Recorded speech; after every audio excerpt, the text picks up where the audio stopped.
Hello, Dickheads. Richard here. Just trying to let you guys all know a little update. I am having computer issues. Yay! Meaning I am without a computer right now. I shouldn't say without a computer, just not like I'm recording this on my 1996 386 off of DOS into the most ancient computer I've ever had. I'm surprised it's lasting. I'm surprised it even sounds as good as it does. But I just slammed this together as fast as I could.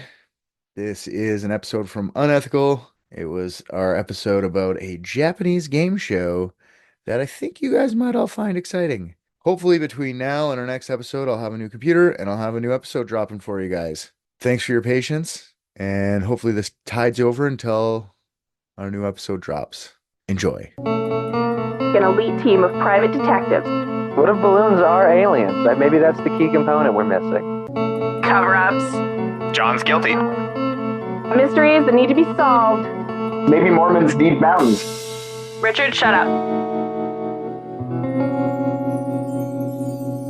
Welcome to Unethical Podcast.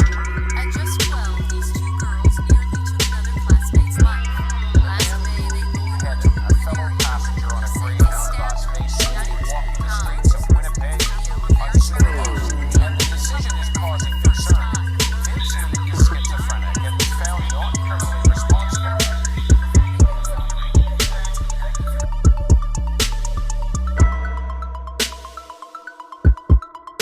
Australia doesn't have any.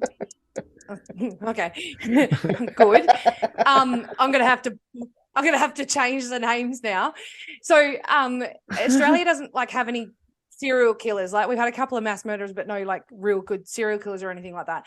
But I think we are cultivating the very first one, because let me tell you a story about a little 15-year-old. Like you specifically? Like you No, specifically? not me specifically. Okay, Not me. Australia.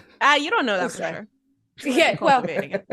so there is a 15-year-old who works in a place that I know about. No, I never said that. There's a 15-year-old who works somewhere, and he has done a series of things that lead me to believe that we are watching the next serial killer be born, right? So the very first thing is he's not allowed on Transperth anymore, which is our public Yeah, we subway get that part. system. Yeah. Yeah, we get that part. No, we don't have subways. So it's our bus and train. So he's been banned off of that because he kept bringing pig's hearts onto the train. So they were telling him not to bring pig's hearts on, and he refused to stop bringing pig hearts. So he got kicked off there. So he's not allowed there anymore. He's also not allowed into. Just to interrupt, just really quickly. Why are pig hearts contraband on your buses? I just don't think they want bloody dripping pig's hearts out of bags. Okay, so the issue wasn't that he was bringing pig's hearts. The issue was that he was making a mess. Yeah. Yeah, it was a shit bag. Yeah. Right. So then the second one is he's not allowed into our major shopping center anymore, or one of our major shopping centers over here anymore, because he identified a blind lady and then started following her around with pop crackers. You know those things that you throw on the ground and they go psh, like the little firecracker thing? Yeah. And just kept throwing it around this blind woman's feet as she's walking through the shopping center. She couldn't figure out what was going on. It's objectively funny though. I know. and then the third one is he got in trouble because he was putting, the hungry hippos balls. Marbles? Yeah. Sure. Oh yeah. Marbles. The little he decided to put a whole bunch of them in a packet of gobstoppers and broke someone's teeth. So he's sharing these bowl of gobstoppers around that had hungry hippo balls just filtered throughout it, just to watch someone break their teeth. Okay. I this is very much serial killer behavior, but you're also laughing way too hard at it. I don't think this is serial killer behavior. I mean, this is very extreme comedy, but I would say that this is just a blossoming comedian, because those are all right pranks, actually. There is two bad jokes away from a comedian becoming a serial killer. That's all it takes. That's true. distance between them. The thing is, he's 15, right? So this is where he's starting. Like he's not starting by seeing a dying bird and like pushing it into a pool. He's like starting by, I wonder if I can torment these people, break their teeth. I wonder what's going to happen. Yeah, first it's See, pig again- hearts on the bus, then it's human hearts in taxi cabs. We all know how it escalates. Yeah. Yeah. And it's a Allegedly. spleen in an Allegedly. Uber. Like, Well, it just honestly, like, I think Tom Green started doing stuff on cable TV when he was like 17. He was like doing weird shit like that, you know, and he got a cable show out of it, like Ottawa only cable show. So maybe this kid's hilarious. Maybe this kid's a fucking prodigy. I don't know.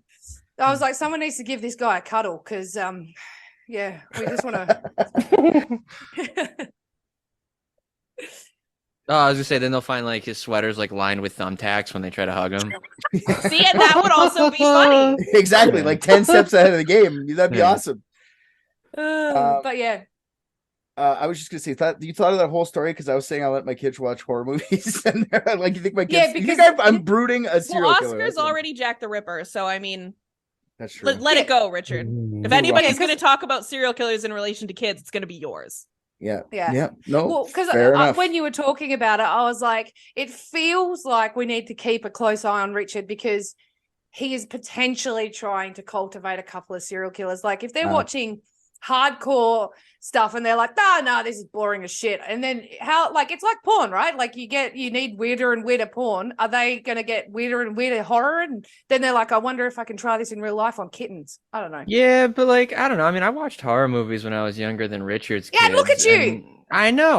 It's like maybe once a week I wake up in a cold sweat shortly after falling asleep because of the image of something violent flashes across my mind. It doesn't happen that often. So, Jack Yeah, watches the Child's Play movies with me every Halloween, and he has for the last 2 years. So it's awesome. To be Yeah, fair, I- you guys where you are, like there is oh, it's going to get racist. Okay. no. You people, huh? No, where you guys are, you guys have like, because obviously you guys get into Halloween and stuff like that, where we've only really just started it over here. And there's not like, we don't have haunted houses. We don't like have a huge scary movie culture over here. It's not anything like it. Like it would be unheard of people putting kids in front of horror movies over here. We just don't. But also the only ones that we've got from Australia are the Blair Witch Project and You have every movie we have minus 10. oh no, I mean that we're made here. But like I think we've got a couple, but the ones that I know about and I don't like horror at all. Babadook? Isn't that Babadook one was you guys- wicked. What was it? Babadook, yeah, that movie was wicked. Wasn't that Australian? I thought it was English, Brits, but I can't remember. I was a No, while I ago. think I watched that. Babadook's Australian. Could be. It's not Ozzy's- say, I'm not saying that people like any Australians who end up listening to this don't be offended. It's just not in my circle of people at my age. I like It's I okay. wouldn't- You guys have like animals just killing things around. Like We you guys live get horror your own movies. Yeah, exactly. You guys got a lot of horror Yeah. going on just in the real life. That's a It's good fine. point. I think comparatively, that young man is relatively harmless. Actually, Maybe that's what he needs. he's teaching you a lesson because if he puts marbles in your gobstoppers, maybe you're going to learn to check your food before you eat it, and you're not going to get bitten by a spider. Mm. Yeah, That's right. Yeah, he's the horror movie all along. Yeah.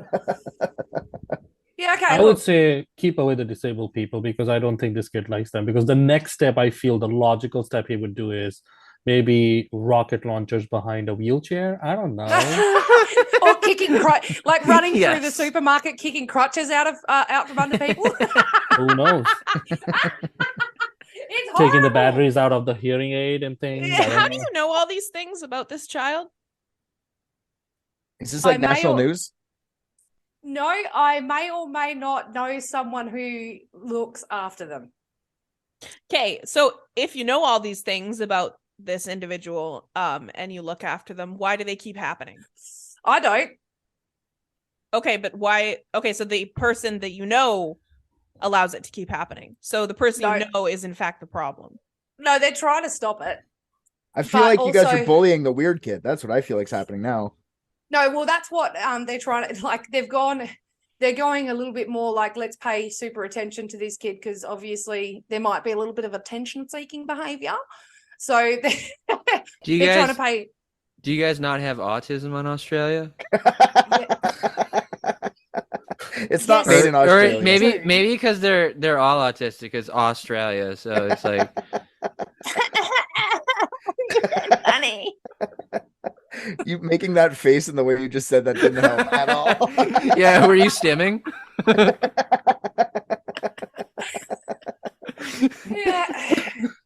Yeah. I would say just send the kid over here to Canada and maybe send him to Richardstown, or a town next to Richard is called Matheson, and he will start appreciating life, and then he'll come back a better man. I don't know. I guess there's nothing else to do there. What do you guys do to misbehave children over there? No, I think they just have lots of disabled people for him to victimize.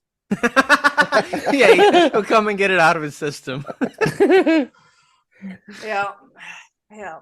Well, now, how are you going to segue from disabled people into this? How am I going to segue into that? I don't even know yet. We'll get there, I'm sure. Well, before you do, I'm going to dip out. I don't want to infringe on the episode in the middle of it or something. So it was good seeing everybody. Good to see you. I miss you. It's good to see you. Oh, yes. This one would have been a good one. This would have been a good one for RJ, but there's too many people. Yeah, I will be sure to listen and give color commentary later. Okay. Hey, you can't say color commentary in front of Sumit. That's our job.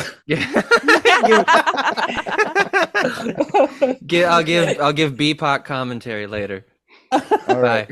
Love you. Bye. Bye. All right, now I'm going to actually say it now that it's recording. Well, is that Sumit, my brown brother from another mother? Yeah. How are you doing? Oh, I'm good. How are you? Are you still creeping out on Russian chicks named Katya? Maybe, may not. I don't know. Oh, she nice was 15. recall. She was 15. Yep, she was. Actually, she was 14. Oh, wait, Sumit, did you see it? Look. I turned the... Oh, sorry, I've just got RJ's dumb face because I'm turning him into the queen. But, Did you see, Sumit? I made her. Oh, yeah. Look at the rack on vodka yaga. And she's got teeth and a potato and vodka. And an apple. That's amazing. That's amazing for sure. I was about to say, I was listening to the last episode that you guys did with Tyler, and I was driving at that point, and you guys started talking about how Ron Jeremy started sucking his own dick. And as usual, Celeste was like explaining it, and then she got the picture, and then you guys were discussing it, and I'm like, you know what? I have to stop doing this stupid thing, and I have to see how this is happening. Stupid thing, the driving part. And I pulled over, the driving part. I pulled it over, and I spent 15 minutes looking at these images, and I'm like, oh my god, this is amazing. I just picture you on the side of the highway, disgusted by Ron Jeremy sucking his own dick, and then going like, "Oh, back to work, I guess." And continuing the episode. They drive past it, all they see is like this much of the guy in the car going. Just thrashing in disgust. Yeah, but then the cops drive by and they're like, "Isn't that the guy that's always pissing on the side of the road?" Yeah. And then they see this. They just see this.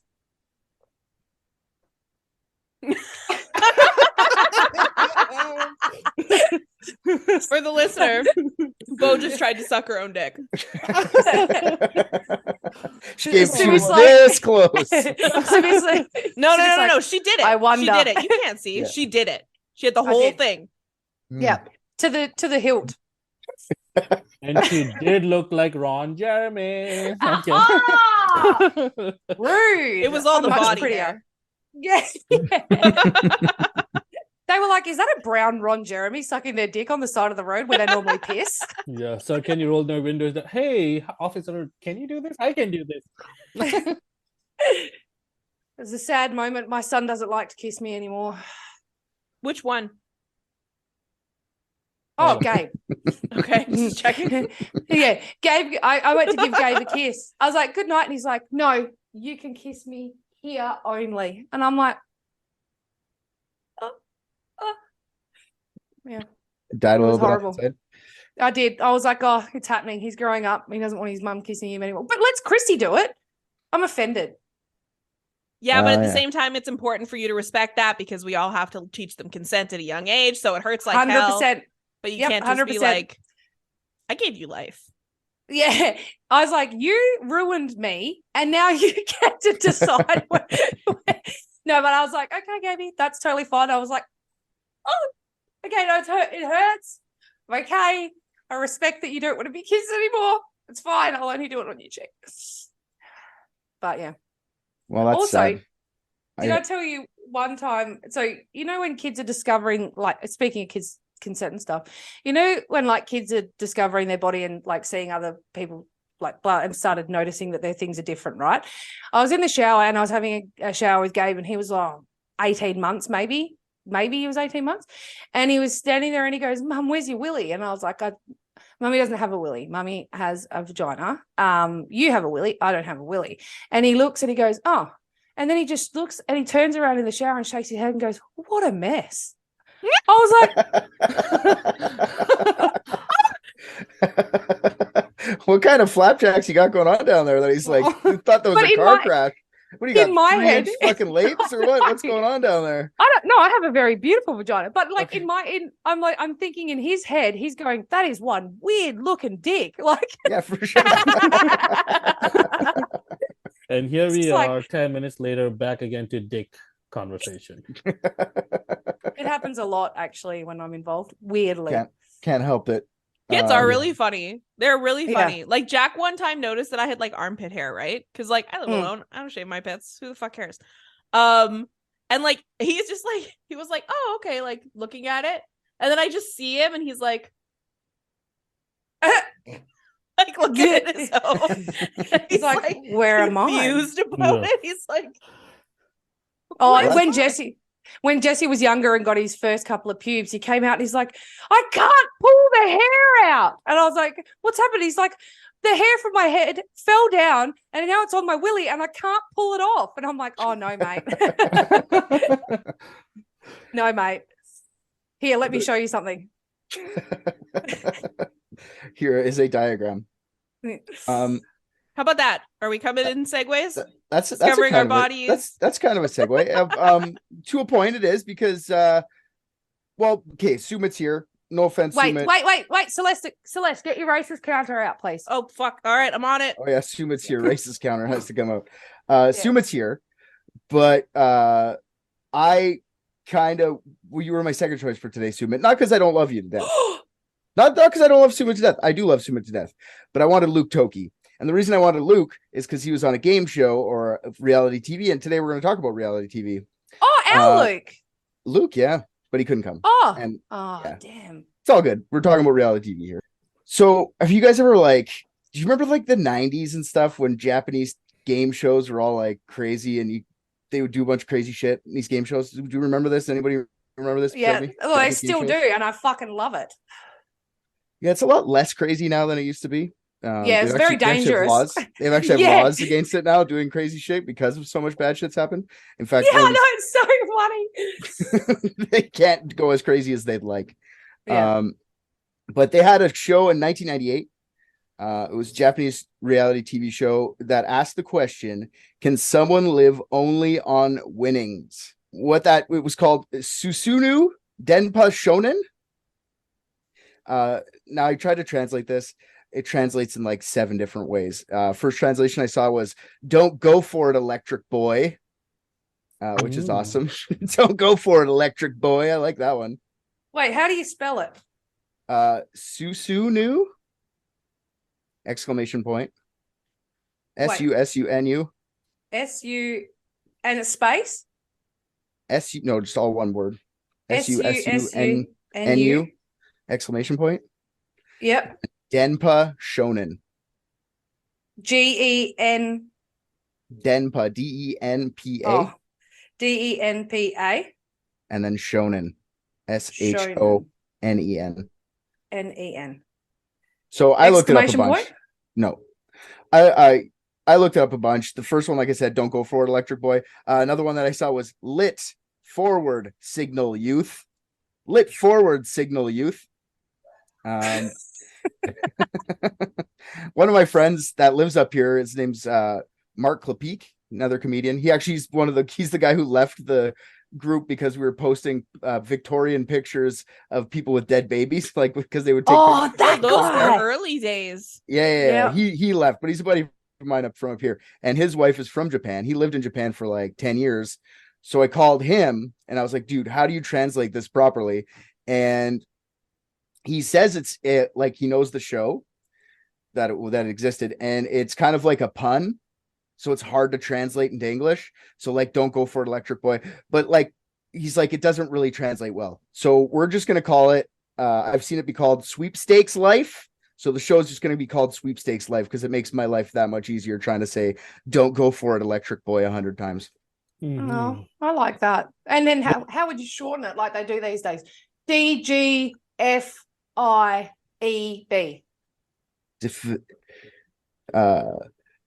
Digifit Dib doesn't work. Exactly. That was perfect. that actually Okay. does, but that's really So the show is called Electric Sweepstakes. It's you guys. Sweepstakes Electric Boy.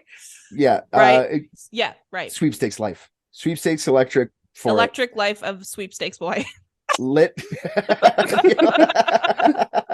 That show sounds awesome.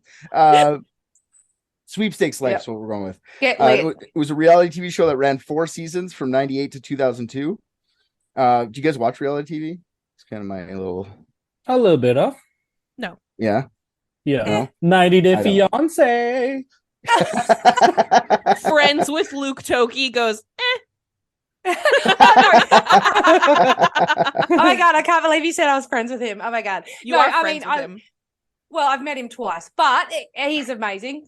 He's amazing, Luke. I love you. But I watch Survivor, and my guilty pleasure in life is I've watched every single season of I'm a Celebrity, Get Me Out of Here. I love that show with my entire heart. Oh shit, no, I watched My 600-Pound Life. I love that shit. I Makes me feel watch so good about Hoarders. myself. Oh my god, Those are- Hoarders. yeah, perfect. Hoarders Those isn't are even on anymore. I would watch it. I know. Chrissy and I binged the whole thing, and then and then got up and crazy cleaned because like as soon as there was a piece, like someone dropped something on the floor, we're like, oh, I'm not a hoarder. I'm not a hoarder. Yeah, no. We all watch it. Even like TikTok, half of it's reality TV now, right? It's like people just man on the streets doing stuff. Like we all watch it. It's like or people organizing their houses, like all the bulk shit they buy from Costco into containers. yeah. I live for that don't shit. watch that, but I know that exists. You know what I mean? 'Cause I've stationery. watched it. Oh, people showing their stationery organized. Oh my god, porn. Yeah, Love it's so common now though. But like in 1998, it was kind of fresh. It was kind of new. Wasn't all sorts of things. And they went to the extreme with a lot of their seasons. They had 4 seasons basically of Sweepstakes Life. See, that's the thing. Don't go for Electric Boy makes more sense because the fucking Sweepstakes Life is just the first season name.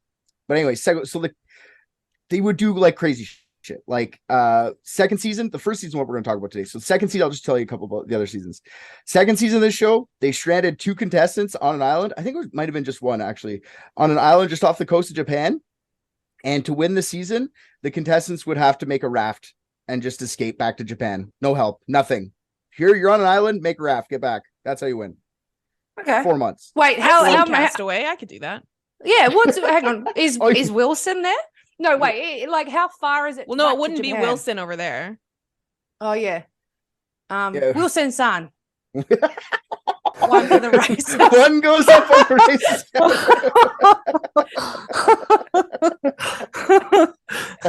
Oh my god, I was about to say the Fast and Furious character named Han, so I was like, rather than Wilson, it would be Han. But then Yeah. Wilson sounds like better than that. or Fo Wang. No, wait, hang on. How far is it from this island back to Japan? It wasn't ridiculously far, but like you had to make a raft. Like it wasn't. I don't have the exact numbers, but it was close enough where they made it on a homemade raft. You know what I mean? Like they did it. It's just they didn't. It's not like Castaway either. Castaway was like a crashed UPS plane, so we had supplies. Like they're just like here, island, go. Now that's nuts to me. How big's the island and what's on the island? Like, is it just not much, just vegetation, some trees and shit. It doesn't really matter. It's not the focus of this episode. It's just one of the things they did. No, it's cool. It's not. I'm like, no, I didn't get much into the other episodes. I just want you guys to know the kind of shit they were doing. So this was season 2. Yeah. Season 3. Harry contestants- Balls.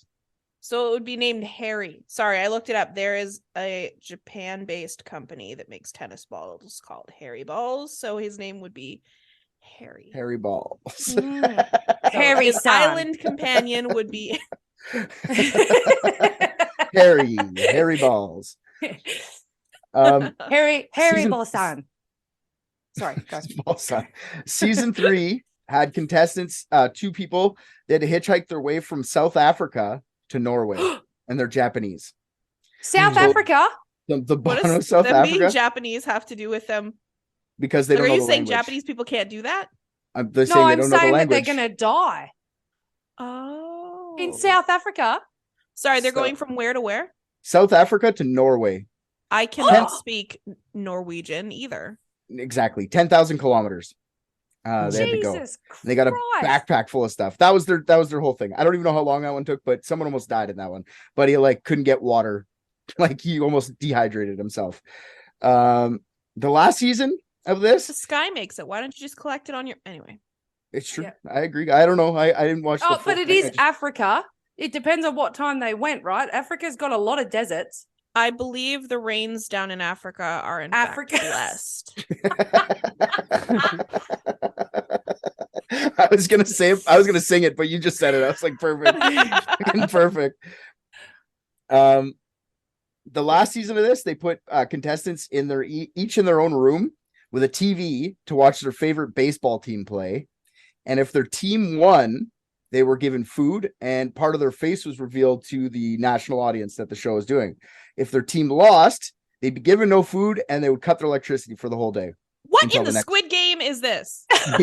Yeah. So So it had shit ratings though. It was only 3.5 IMDb score, so nobody liked it anyways.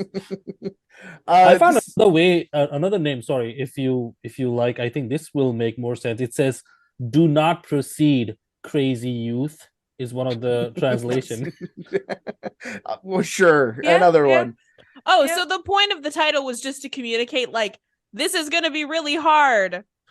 Basically. Yeah, This But is they You kinda don't want to do this, McCamey Manor. exactly. Yeah. It's kind of McCamey Manor-ish, where it's like you don't want to do this, but we'll get into a little bit here. So the last so they every night if their team would play, they would have their TV back, they win.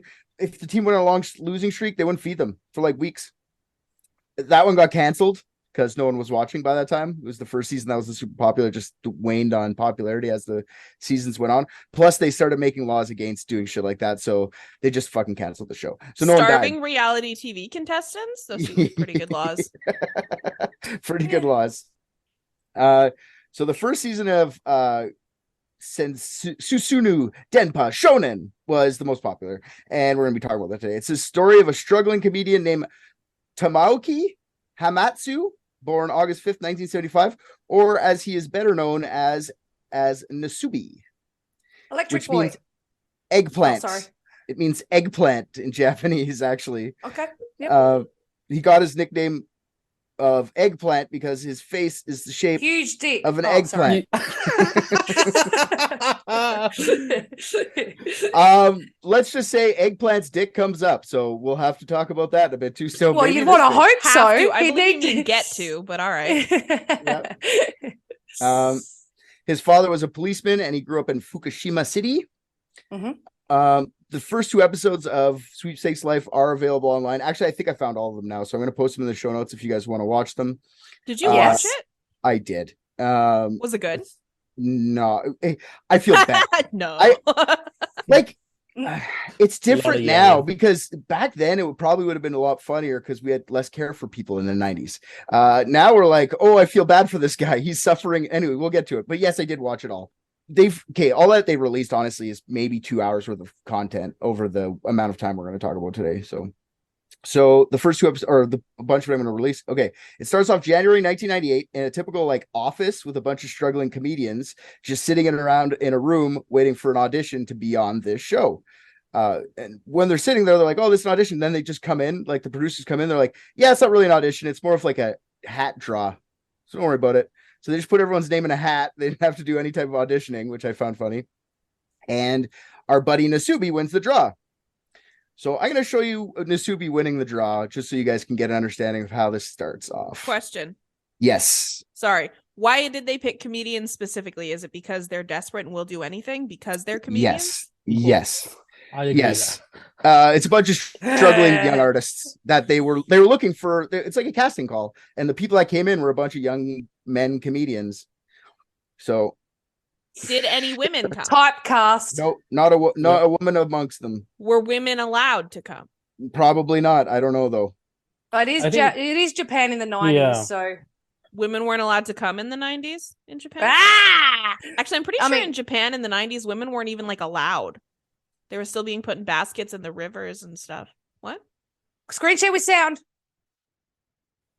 Screen share with sound. Oh my god, I'm so excited. Go Electric Boy. Or Eggplant. No, don't go Electric Boy. Don't do it, Electric Boy. Don't. Don't do it, Electric Life. そしてもちろんあの顔もそれではここで放送ではお見せできなかったオーディションに臨む直前のナスビの自己アピール映像をご覧ください His head does look like an eggplant. I'm not wrong. His head looks like a fucking eggplant. Oh, okay. Yeah. Look at that. See, this audition doesn't require anything but luck. Luck. Boing. And these over-exaggerated, like, dun, dun, dun, boing, all these weird sound effects. This is the whole show. It's overlaid over the whole show. Just to get the whole. All of Japanese television. Yes, I just want everyone to understand that. スタッフの有無を言わさぬ完璧な段取りでオーディションは謎に包まれたまま進む。それではいきます。開けてください。He's very happy. Let's stress here. He's very happy for winning this. Is that a condom? So that point there just said at this point he's not sure what this project entails. And then it says somebody says, "Okay, shall we go?" And he goes, "What, right now?" All right, so we'll go back to the script a little bit here. I feel like this is how Casting Couch used to go before everybody knew what Casting Couch was. Yeah, probably. What's Casting Couch? Fucking lesbians and their porn. Why are you so uncultured in porn? Because I have real life pussy. So I don't know how to answer that. Anyway, I'm just gonna go keep explaining. You're right though. That does look like Casting Couch. That could have been just easily like, "Come with us right now." And Nasubi wakes like there's a black leather couch in the room, and he just sits down. So what do you like? What do you do? Why do you want to get in the porn industry? And Nasubi's like, "Ah, bing bong ding," and everyone's happy. Oh God! Okay, big tap on that one.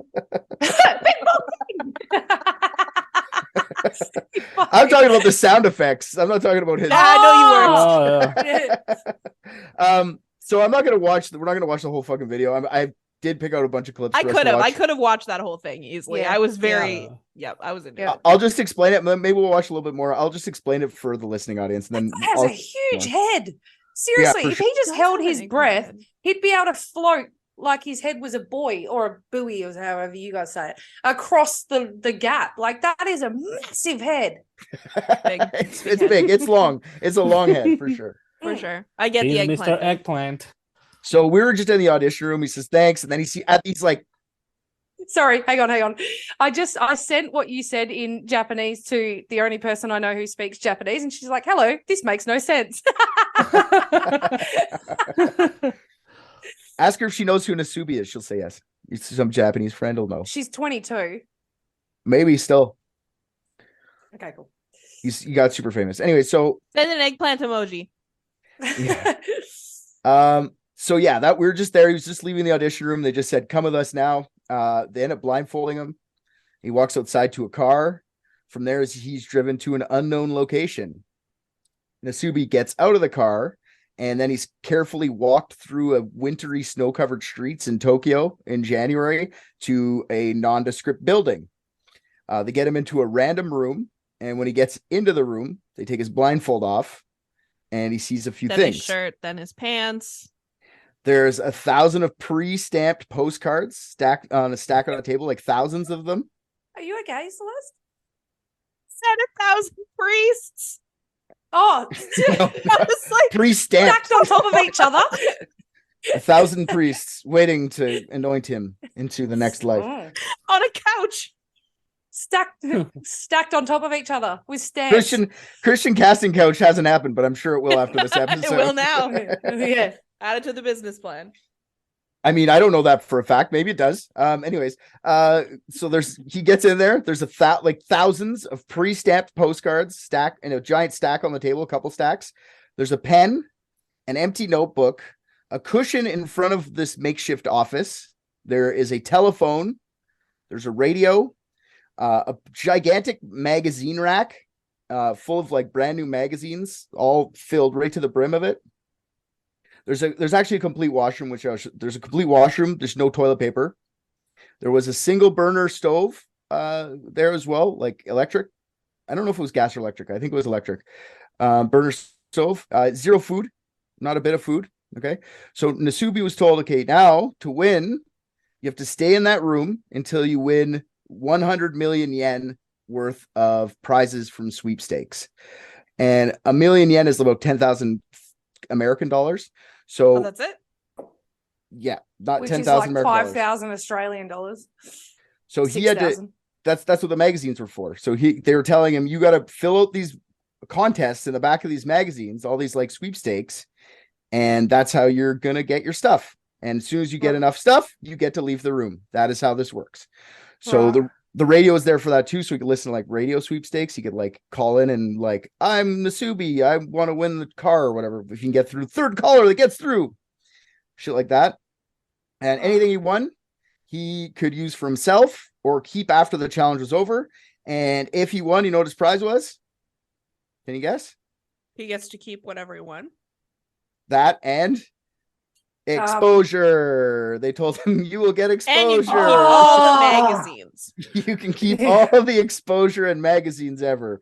So you'd be the star of this reality TV show if you get through it, and you'd be invited to come back to discuss your experiences in like a bonus. That's what you get. And you get a lot of people to see your face. You won't be struggling comedian anymore. Sound good, Nasubi? He has to spend the money from the sweepstakes on opportunities for more sweepstakes and food and shit, or he just gets to keep the money? No, he gets the magazines and he gets the sweepstakes. So if you win, let's say a book, you get the cost of however much that book was worth keeps getting tallied. And at the end, so it's not all your prizes only, it's everything. Everything gets tallied into one pot. So they say how much everything's worth. And once you get up to 1 million yen worth of stuff, you're done. So hang on, if there's no food in this place and he won like a gift basket, he couldn't grab the gift basket to eat? Oh, for sure. Oh, okay. So he didn't have to. Everything got delivered to that apartment. But he wouldn't like that wouldn't go towards his total if he ate it. Oh, it definitely would. He's allowed to eat. Oh, yeah. Oh, okay. But is he responsible for feeding himself? We'll get to it. Okay, so it's just because there's a big part on it. So he would so the producers also got Nasubi. They also told him if you want to be on the show, you have to change the tapes and the cameras every 2 hours, and they give him a stack of tapes. Oh God, I'd leave right then. And every day they come to pick it up, and they give him new ones every single day, once a day. And he happily agrees to these terms, and he's fucking all smiles. I'll tell you that much. Then I would make a deal. I would like 2 tapes and maybe give me a Mr. Noodle every time when I change the tapes and a toilet paper roll. Boom. You're starting to make deals. You want tapes? You get toilet paper. He probably doesn't drive because like nobody does there because there's too many people. So he probably didn't like leave his car double parked or anything. But doesn't he have like a job that he needs to show up for, or like a family that he needs to take care of? Like, do they tell these people that this happened, or is the stack of postcards so that he can write fake letters and be like, I'm fine. Don't come looking for me. I don't know if he actually did that. He probably should have. That would have been smart. But it doesn't take anybody long in his family to find out that he's on this game show. If that's a good enough hint. So he didn't like tell anybody, his boss or anything. They just stuck him in this room and they were like, no. They gave him a phone, right? He's got a phone. He's got, I don't know how much they let him like call out. I was thinking that like he should have called his family and stuff, but they don't show that part. They cut out, like, I didn't get to see it live as it's going. So I just get what's scraps given to me on this whole thing. So guessing he must have called or whatever. Or did they let him? I don't know. We'll see in a second. I honestly don't know how much they let him use that phone, unless it was to call he like has radio as long stations. as it takes to win this much, or he has to win it within a certain period of time. As long as it takes. Okay, cool. I'm ready. Continue. Okay. So then before the producers of the show left, they tell Nasubi to take his clothes off. What? They tell him if you want clothes, you have to win them through the sweepstakes. You get nothing. Wait. Naked. They put this on TV. Damn it. Well, that takes my plan because I was like, he's wearing that long sleeve black and white emo style undershirt. Like, I would take that off and start cutting it into little slivers to use as toilet paper. But now that's taken that out. The magazines? No, you need them for the sweepstakes, Celeste. Not every page. Have you ever seen a magazine? Have you ever paper cut your rim? No, you probably haven't seen a magazine because there's so many porno magazines. I don't even think he uses the fucking magazine, to tell you the truth. He probably should have. What? Yeah, at this point, I don't think he was. Is this even man like kidding. special? Yeah. His head would suggest. His head kind of does suggest special a little bit. He looks a bit, Abraham Lincoln-ish. Anyway, keep going. That's okay. He was a plant. Sorry. They picked out like an eggplant. He was an eggplant. Yes, he was an eggplant plant. They picked out this special one in advance. It could be. The one that was like, "Hi, my name's," and he's like fisting the air for some reason. I am Groot. I am Nasubi. I am eggplant. The second they tell him, he's all smiles to that point. So second they say, time to take off your clothes, his face changes from like glee to like becoming famous. Like, I have to get nude. God damn it. Like, this is the first time he like questions any of this, right? Oh no, pee-pee so tiny. One on there.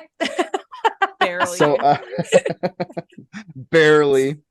I was listening to This American Life about this. They have like a quick half episode on it, and Nasubi's talking to he's getting interviewed by the lady, and he explains on This American Life that he wasn't against the nudity. It was more that he didn't want to break a promise to his dad. So it wasn't easy for him to convince his policeman of a dad, Japanese policeman of a dad, to like let him go into the entertainment industry. Right. So after a lot of convincing, his father finally allowed him to pursue his dream of comedy under one condition: don't strip. Like, that was his dad's one thing. And he's like, right. Oh, I can't. I guess I have to get naked. Sorry, Dad. Question. Sorry, Dad. Yeah. Sorry again. Do you do a lot of gigs at strip clubs as a comedian, or? I have never, but RJ told a wicked story last episode about him doing a show at a strip club, a private strip club. So it happens. RJ was still here. So wait, do you ever get your brown noodle out for comedy? I mean, for the right money, I'll get everything out. Hey, I'm here, and I was not even the first option. So that's the spirit. Not that I don't love you and I want you here. I just want to put you on a different episode. Hey, Sumit, I came for you. Oh, I know, demanded right? that you be here, as I've done every single time we've recorded for the last several months. Yeah, she has definitely. I told you she's been wanting you. So Nasubi, he complies, takes his clothes off, and since his dick is like visible a lot during the time they're filming, they cover it. Is it? And I'm not joking. They cover it with an eggplant emoji. This is 1998. This is 1998. So but this they is like could have just put like a cutout of his head over it, and it would have been the same thing. Yeah, exactly. Just a little tilted to the side and put a little knob on the top for sure. But yeah, no, eggplant emoji. And it's like the first time eggplant emoji was used for a dick. So I don't know if that means dick because of that. I don't know. I was trying to figure that out. Yeah. 1998 seems... Oh, that's earlier than I thought, to be honest. That's very early. They had emojis in 1998? They wasn't even an emoji. That's what I'm saying. They just, because his name was Eggplant, so to cover his dick throughout the show, they used an eggplant. Like, that's because his name is Eggplant. Oh. Right? But There it's you just go. funny that it ended up turning into a dick thing later. Yeah. Like, Yeah, well... is it because of that? I don't know, but... Oh my God, if it is, that is brilliant. Yeah. So it's not like when he first starts the show, he's just like, I'm showing my dick. Right away, they have that cushion, and he like gets naked and he gets behind the cushion. So he's covering his junk for the first bunch of time. Oh, are you all right? Yeah. Okay. Yeah. I'm good. And the other thing is, then the producers leave after they get him naked. But like, the one thing about this I want everyone to know, he's not locked in the room or anything, ever. Okay? He can get out and leave anytime he wants. Naked. He could. If he wanted to leave, he could leave. So just keep that in mind this whole time. He could fucking leave this whole time. All right? You could also use the magazines to fashion a nice, toga.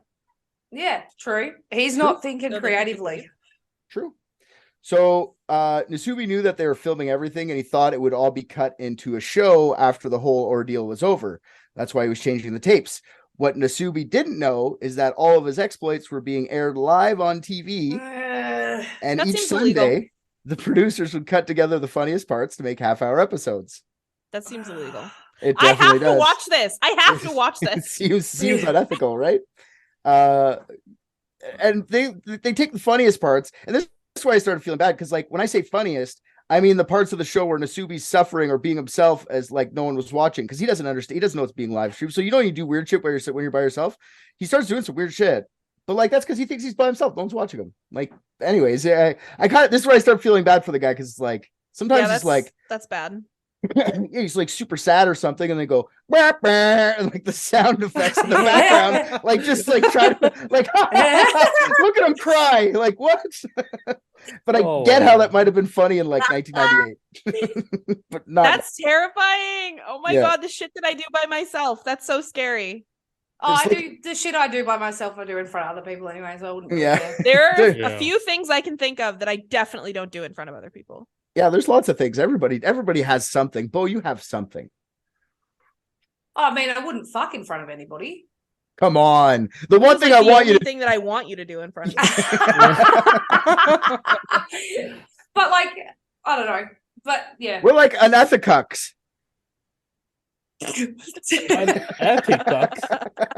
Unethicucks. That's a great one. That is a good one. So yeah, so this is where I feel bad for the guy when you're watching it. It's just because they put the sound effects and shit, but he doesn't know. This case is often referred to as the Japanese Truman Show.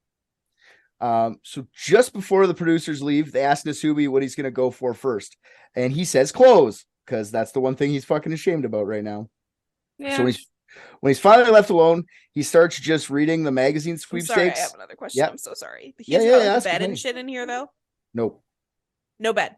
That cushion. He's got that cushion. So it's one room, or is it just like a room and a bathroom? It's a room and a bathroom, yeah. It's like the bathroom's like a closet size bath. You could probably close the closet. That would be the size of it. Until he wins stuff, he sleeps naked on a cushion? Yeah. On the ground, basically, because the cushion's like maybe bigger than just a normal size pillow, like a couch cushion kind of size cushion. Like you can sit on it. Like a dog, naked on a cushion. Essentially, yeah. It's more like a outdoor patio cushion size cushion, like not like a like a deck chair cushion. Yeah, something like that. It would be something maybe a bit thicker. Well, you saw it. Could he lay on it, or would he have half body, yeah. Like he would lay on it, and his head would be on it, and his down to his lower back, and then his feet and his ass and everything would be hanging off the edge of it. Bo, if you could kindly stop being all sexy, put your hair back up. It was hurting my head. I was like, oh, fuck my head. Well, now it's hurting mine. Sorry. So Nasubi's off on his race here. He finally he starts reading the magazines, and the first one he finds that he writes to is to win an apron, because that's the only piece of clothing he can find. And just an FYI for everyone, I'm just going to cut it off right now. He never wins any clothes through the entire time he is there. He wins some women's underwear that don't fit him once. That's it. That's the only clothes he ever wins. So he's nude the entire time. That'd get old really fast. Yeah. Nasubi would fill out many postcards, entering sweepstakes over the time he was there. In his first month, he would apply to 5,748 sweepstakes lotteries. First...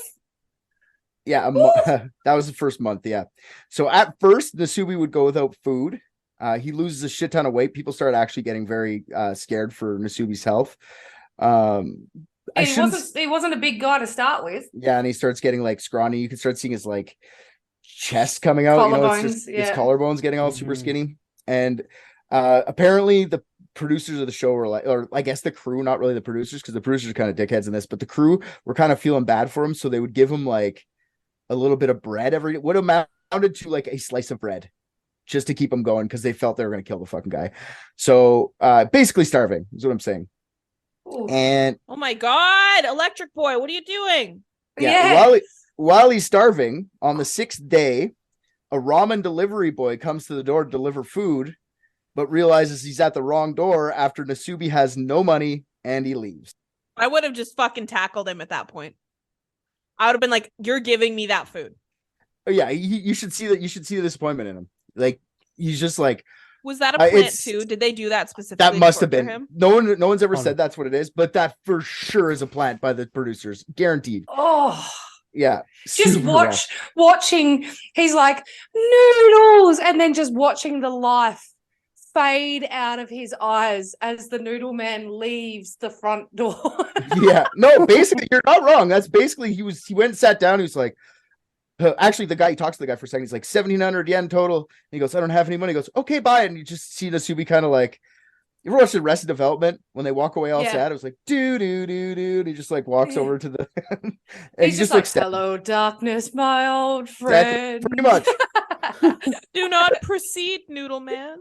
It takes him 2 weeks to win his first prize, which was, and it's, what is, see, I saw a bunch of different things. A jar of jelly. I've also seen it with sugary drinks. Oh, but that was it. Submit has no more in him. He's like, Submit just left. Sorry, Richard, before you tell us what he won, do you know how many sweepstakes he had entered before he won? Like, what's the ratio? I'll tell you at the end how much he actually did over the whole time he was there. Sorry. Yep. Yeah, no problem. I just wanted you to get an idea where he started, like $5,000 in a month. That's a lot, but you'll see how much it ends up getting me. So 2 weeks in, he wins some jam. All right.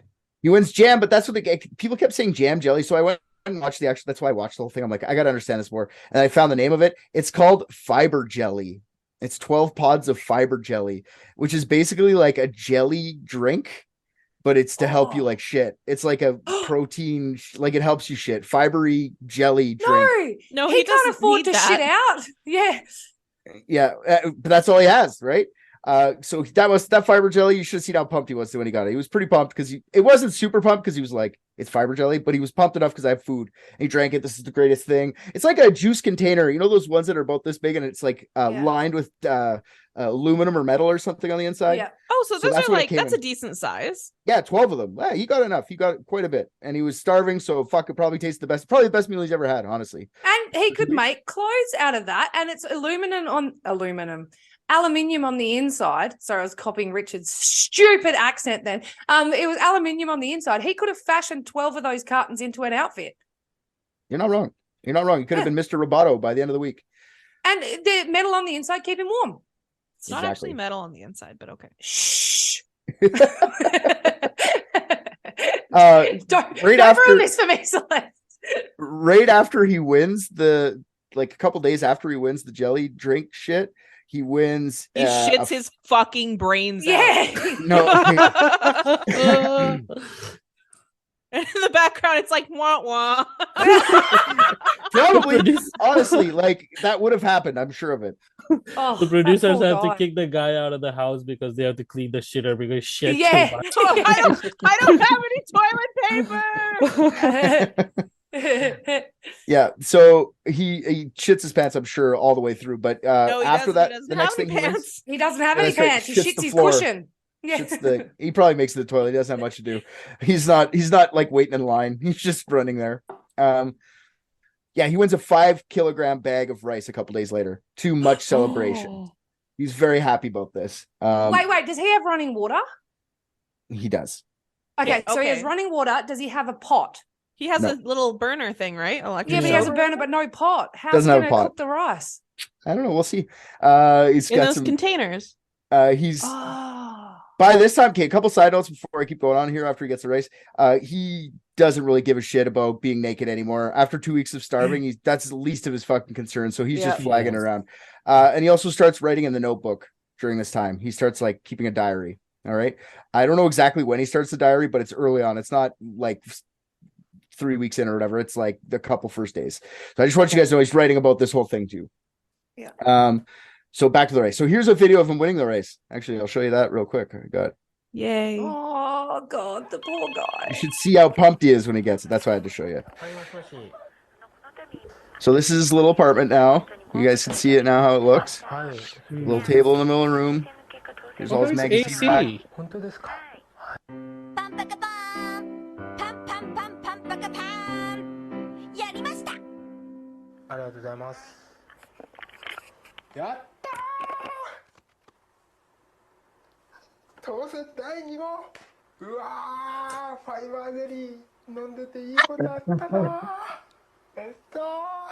米が当たったバザー Oh, look at how skinny he is. Yeah. I was drinking my jelly and a piece of good news came in. So he's very pumped about his rice. Just 2 weeks. He wants to celebrate with a tiny tree. Oh no, that's bonsai. Anyway, keep going. Sorry. That was a bad joke, but I'll give it to you. I'm gonna give you a ticker for that one, honestly. He let me tell you something.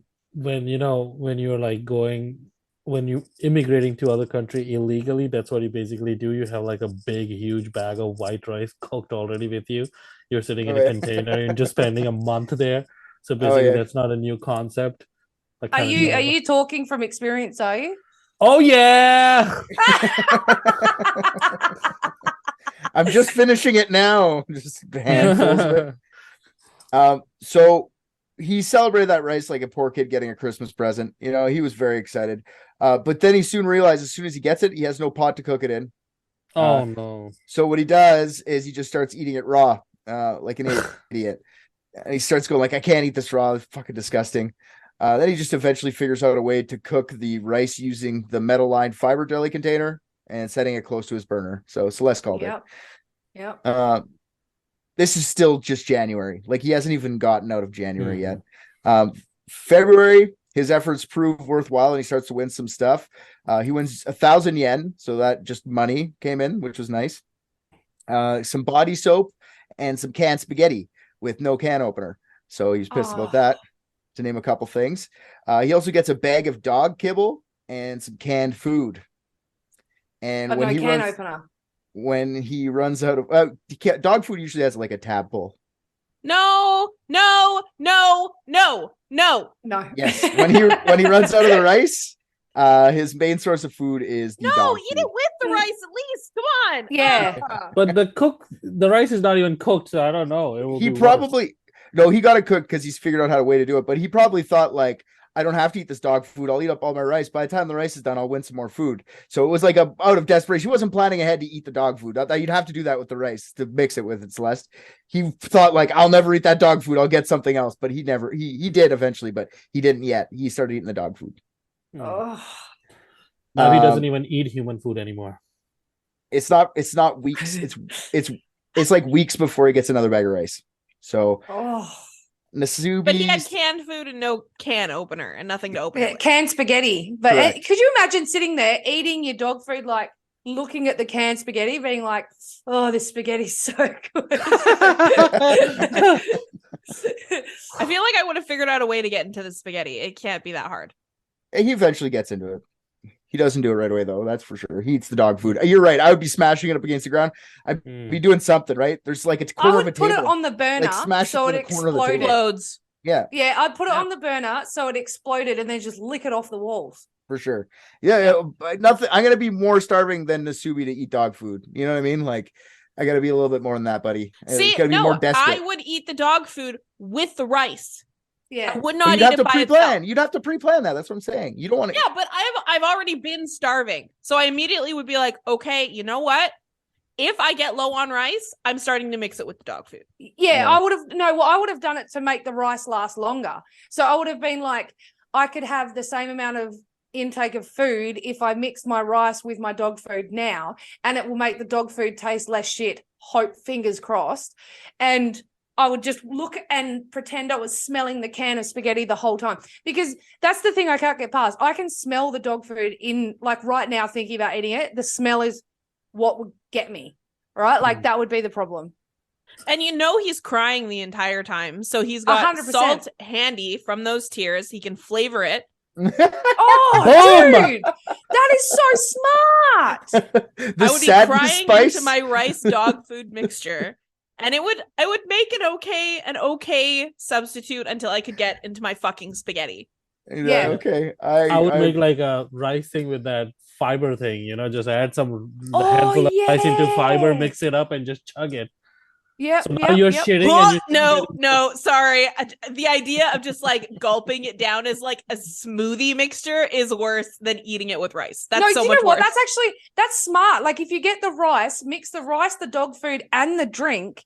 Hopefully that drink is potent enough to get rid of the dog food taste and smell. You've got extended rice life then.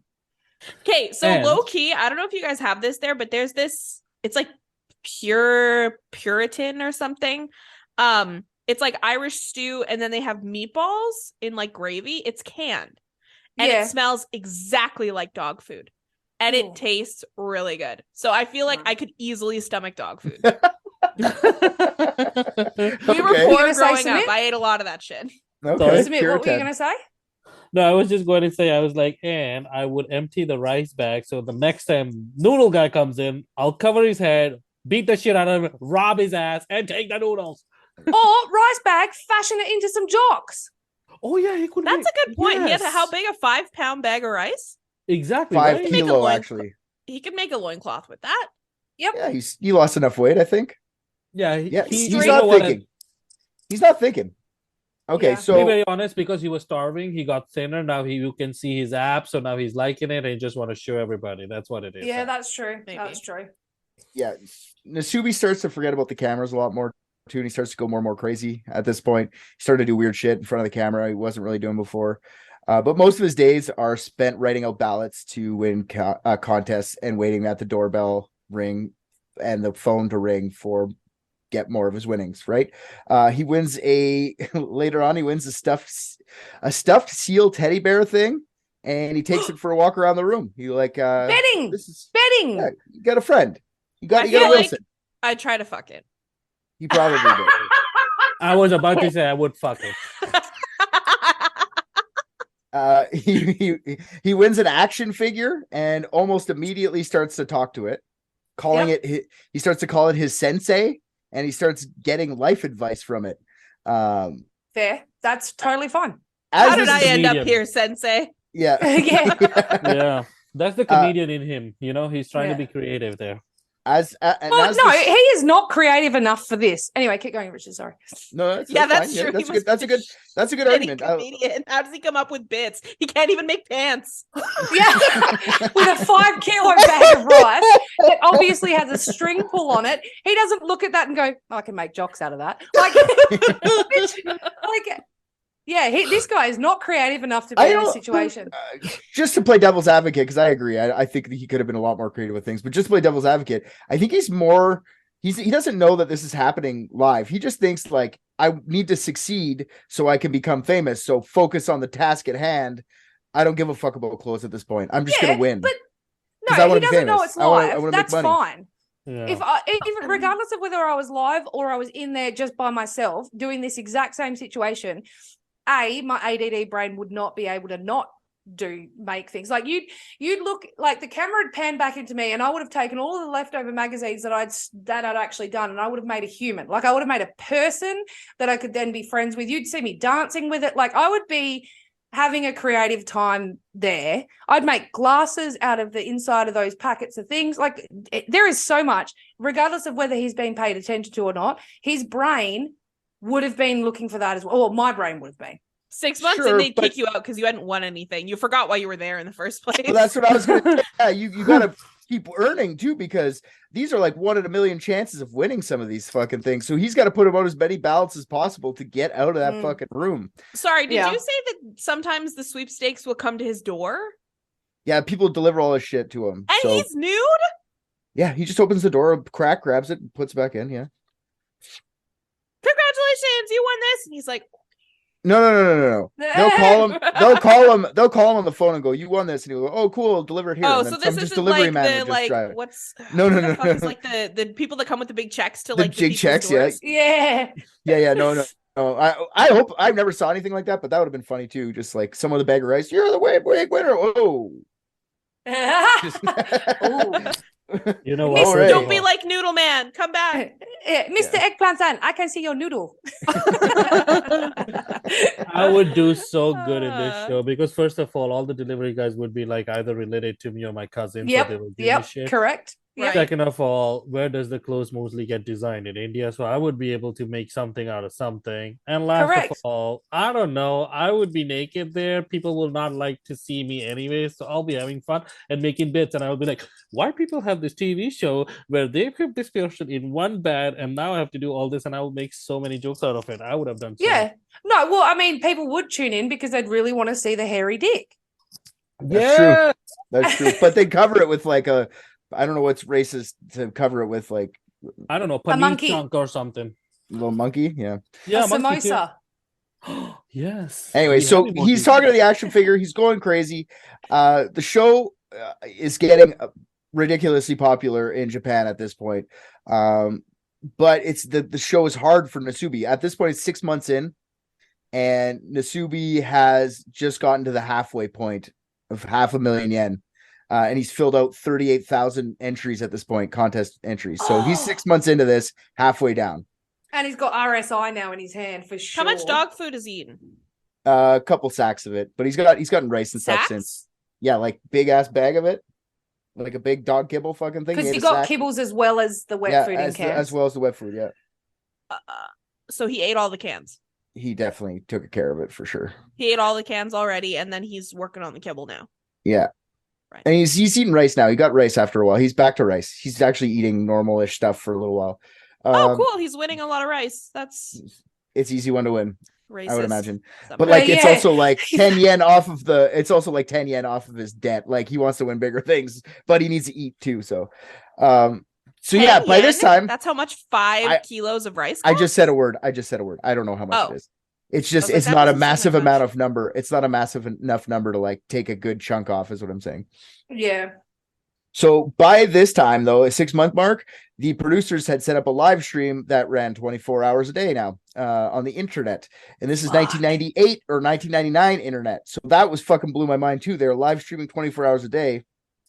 And No, they it's had- Japan. You know, they already had 5G. Like It's- when probably. the rest of us haven't caught up. We're still But- on modems. I found this super funny. They had to employ 50 people just to keep the eggplant over his junk. So like to cover his junk on live TV and the internet, they had to use like a joystick that controlled the eggplant and moved the joystick around, covering his dick in the process. They had 50 people doing this. Like that's hilarious to me. What do Could they you put on imagine? their tax return? Yeah. What do you do for a living? I'm a junk joysticker. I'm an eggplanter. I specialize in vegetable censorship. That needs to be Celeste's intro one. I specialize in vegetable censorship. Oh my god. They're like, we will not give you food, but we have 50 people who will call you. Yes. We have 50 people taking care of your knob. Like, What, it's you want an underwear? No, sir. But he I've got doesn't my even know. joysticker. That's the best part. He doesn't even know. Like that's so crazy. He doesn't even know that's happening. Yeah, this is So- like full Truman Show now. Yeah, 24 it hours is. a day. Yeah. So he did win some pretty cool stuff around the 6-month mark. He won a TV, but he couldn't hook it up to anything. No cable or cable antenna or anything. They just didn't want him to know that he was on TV, so they didn't give him any cable. He won a train simulator game for the PlayStation, That but he he couldn't didn't, play. he didn't have a PlayStation. Oh. He also won some VHS tapes, but he didn't have a That he couldn't VCR. play. Yeah. Oh.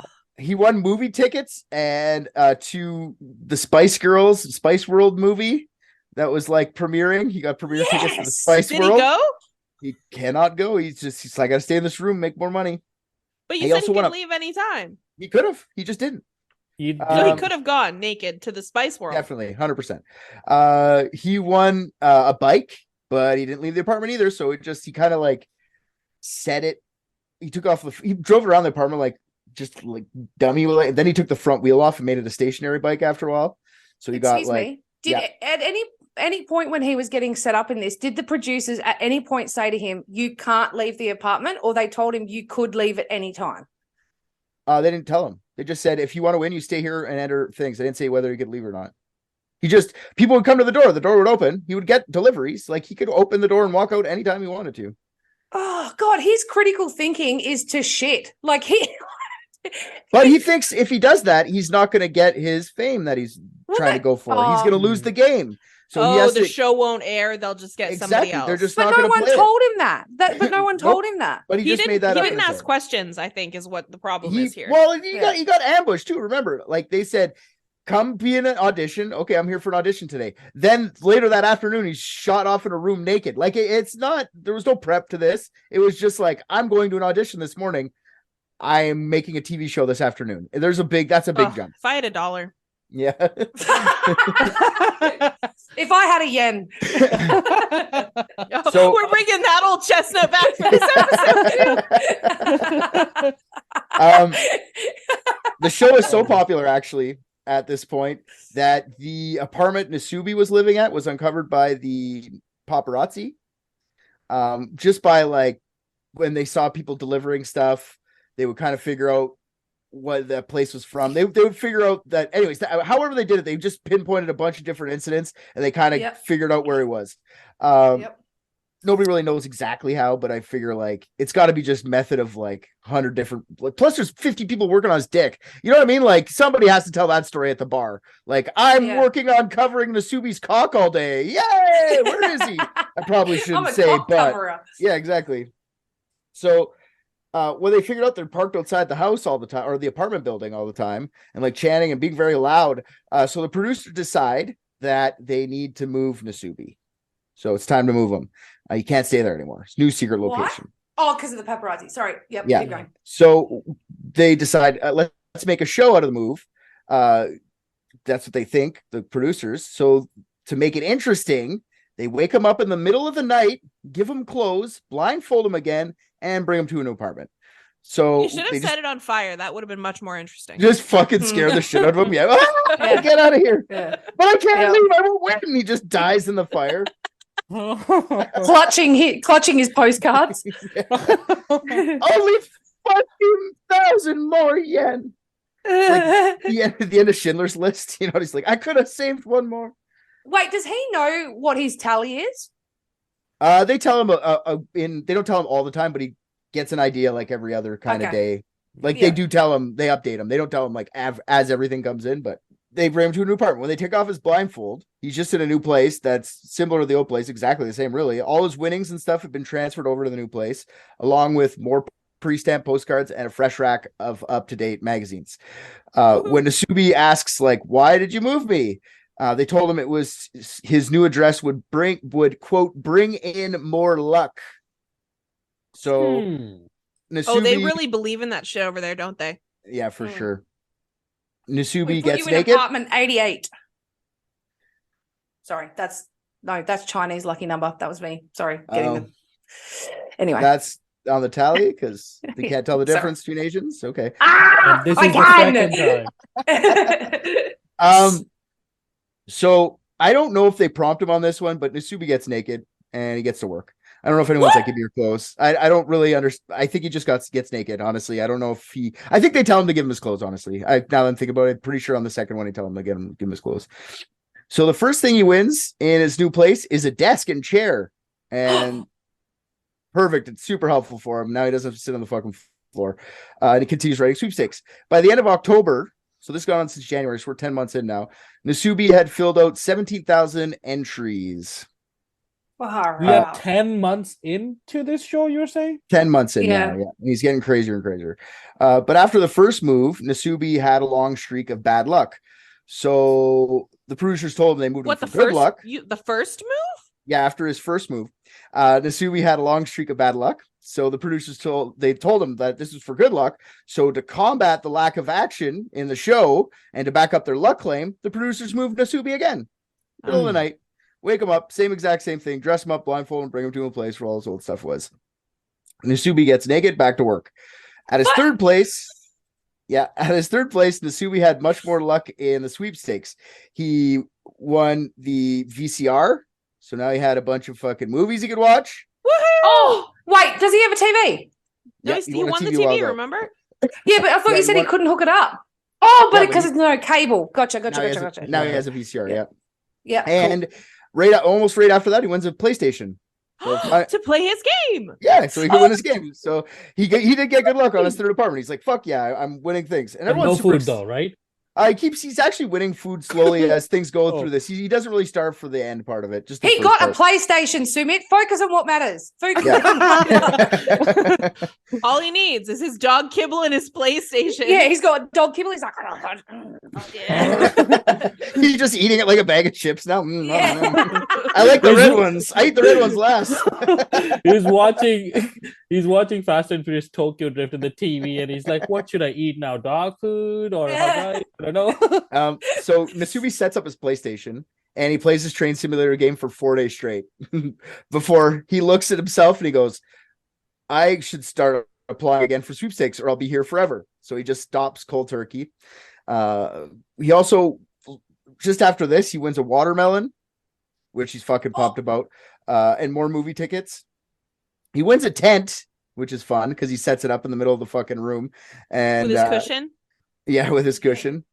He wins some tires, like a set of tires, and 10K yen value worth of coupons, that's a good chunk for him. That's good, Yeah. I hope he goes to the grocery store with that shit. No, 10 because he months? doesn't leave. He won't leave. He doesn't want to lose. I mean, call or something. Yeah. 10 months. 10 months into living on sweepstakes is when he wins his first batch of toilet paper. He doesn't even like it anymore, I bet you. Yeah. Yes! Yes, Nasubi! Yeah. So after 335 days, Nasubi gets his final bag of rice and finally earns his 1 million yen. How many months? 335 days. So that's 11 months. 11 Just months. over 11 months. Yeah, okay. Go, Okay. Subi! I'm gonna the Subs. before I show you a video of him winning, I'm gonna tell you that 335 days living only on winnings is a Guinness World Record that Nasubi still holds to this day. Shut up! Congratulations. Yeah. That's on my bucket list. Not be on a- doing to get a that Guinness? to get a to get a Guinness. Yeah, he's got one. Well, Okay, hear so I'm gonna that? show You you. only have to live 336 days on Yeah, winning. just start signing up. If you have the internet, it'd probably be a lot faster. You could figure out a way to like get super lots of sweepstakes on the internet. Yeah, I feel like that's a thing. There's probably a subgroup of Reddit somewhere where it's like sign up for sweepstakes and you could just fucking have a million websites now. Anyways, and you could just auto population them. Like I feel like that would be easy. Yeah, but the problem with that is like because it was, like made by the reality TV show, nobody else can get that because we would have to pay bills and shit too, right? It would have to be orchestrated by somebody else where everything else is paid for. Yeah, that's true. That's true. Because then, there's too much. Yeah, you're right. You killed it. Sorry. I'm just kidding. I'm just kidding. It's true. You're right though. I was like not thinking that way. Oh, we should do that when our podcast takes off and we get really like super fucking rich. We'll do that. Yeah, we should do We'll that. try That's a to great break idea. the record and we'll get somebody crazy enough that we pay for everything else and they just sit in a room and do sweepstakes. I'll do it. I'll do it. I'll do it. You know what? Just listen to the horror this man went through for an hour, and we've got two who want to do it right fucking now.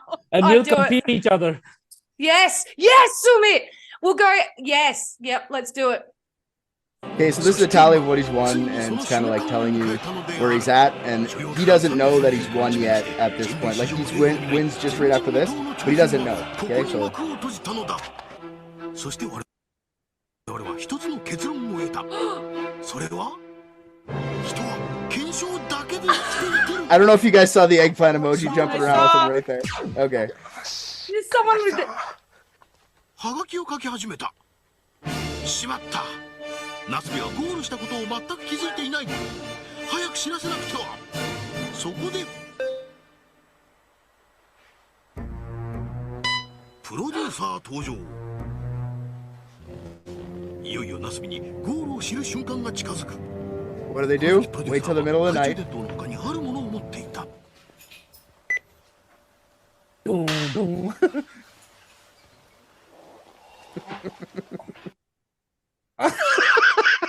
What shoot a firework in his face. Wake him up in the middle of the night, shoot a firework in his face, just so everyone's aware.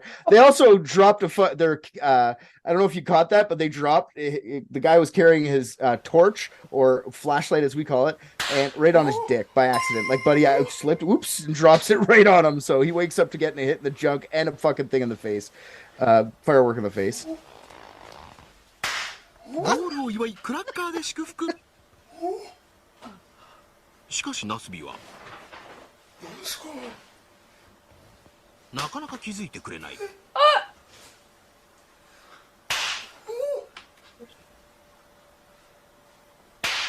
プロデューサーの祝福は続く。Stop putting crackers in his face! God! They just keep shooting him in his face, like 10 of them. And he's sitting there like he's in a fetal position on the ground, like cowering as if he's getting shot at. And he's like, I don't understand. What's this? Party popper? Correct, they say. I don't understand. It's a party popper, okay? When are they used? Come on. I guess when you congratulate someone? Super correct! Then perhaps...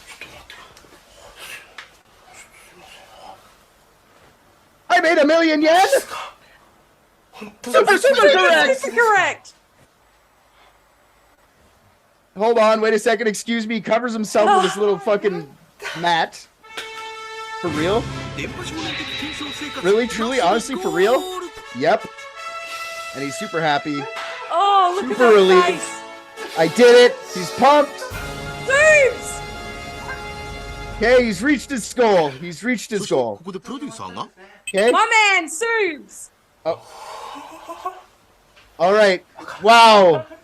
Fantastic. He's gotten his goal, guys. And it's great. Then the producer gives him some clothes. Okay. 11 months and 1 day ago, I got naked. There are my clothes, right?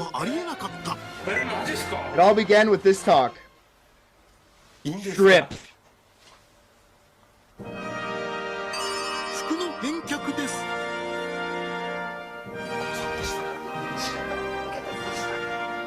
Can I wear my clothes, you mean?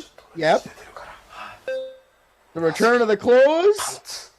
Thank you for everything, is what he says. It's the real deal. We'll be outside. The Subi pants, here we go. The moment he wears the pants, he's recertified as a member of modern society after 11 months. So, literally, like, just for the listening audience, with this, like, dramatic music, he's just putting on clothes. They're trying to, like, fucking stretch the comedy in this, but it keeps going. He's given enough drama as it is. Look how fucking excited he is to put on pants. Did he not come with underwear? Maybe not. Maybe not. No wonder he didn't want to strip on the first episode. He's like, but I'm not wearing underwear, and I don't want people to know that. I decided to freeball it today, and now this is the worst day. Today of all days. On the first day, they were probably like, well, if you've been wearing underwear, we'd let you keep it. So he puts on the clothes, and then he goes, I skipped too far by accident. He puts the clothes on. Pants installation complete, is what they say. Ramir Nasubi takes great pleasure in getting dressed, one item at a time.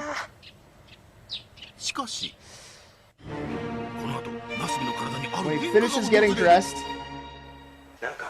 the morning has come. I finally made it. However, after Nasubi's body has a weird reaction, it's kind of itchy. So, he gets naked again. Actually, this feels best, he says. Back to being naked. Okay, look. So he gets. I gotta break this down a little bit because this isn't over. I'd like to make you guys think this is over, but really isn't. It keeps going. So Nasubi gets this fucking ramen. Okay, it's his first like meal he's allowed to have that he doesn't have to win. Okay, so just watch his reaction to eating this fucking ramen.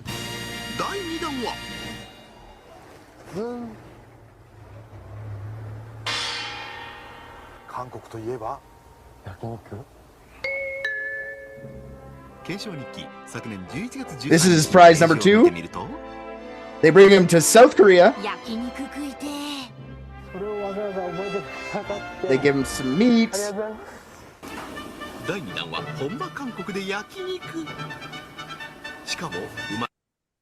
I'm just going to go through this. It's quicker to go through this way, but you guys get the point. They're brought him to South Korea now for a trip. Okay, that's your second prize now. First prize was that fucking soup. Second prize, you get to go to Korea. So, and get more food. Wait. And get more food. All expenses paid? Oh yeah, they bring him on like a trip. He has like a day out. Like, okay. So Nasubi. Okay, sorry, you got a question, Nasubi, before I go? No, I was just saying. And the third prize is a Toyota Corolla. Nasubi learns about his victory in the middle of the night when the producers wake him up again, showering him with streamers to celebrate his victory. Nasubi was given his clothes back and given some ramen. Him eating the ramen was filmed without Nasubi's knowledge and turned into a very popular commercial later on. So after the ramen, Nasubi's once again blindfolded, dragged out to a car. At this point, viewership for the show is at about 17 million viewers per episode every Sunday. 17 million. The highest watched Game of Thrones episode was 16.5 million viewers, just for some perspective.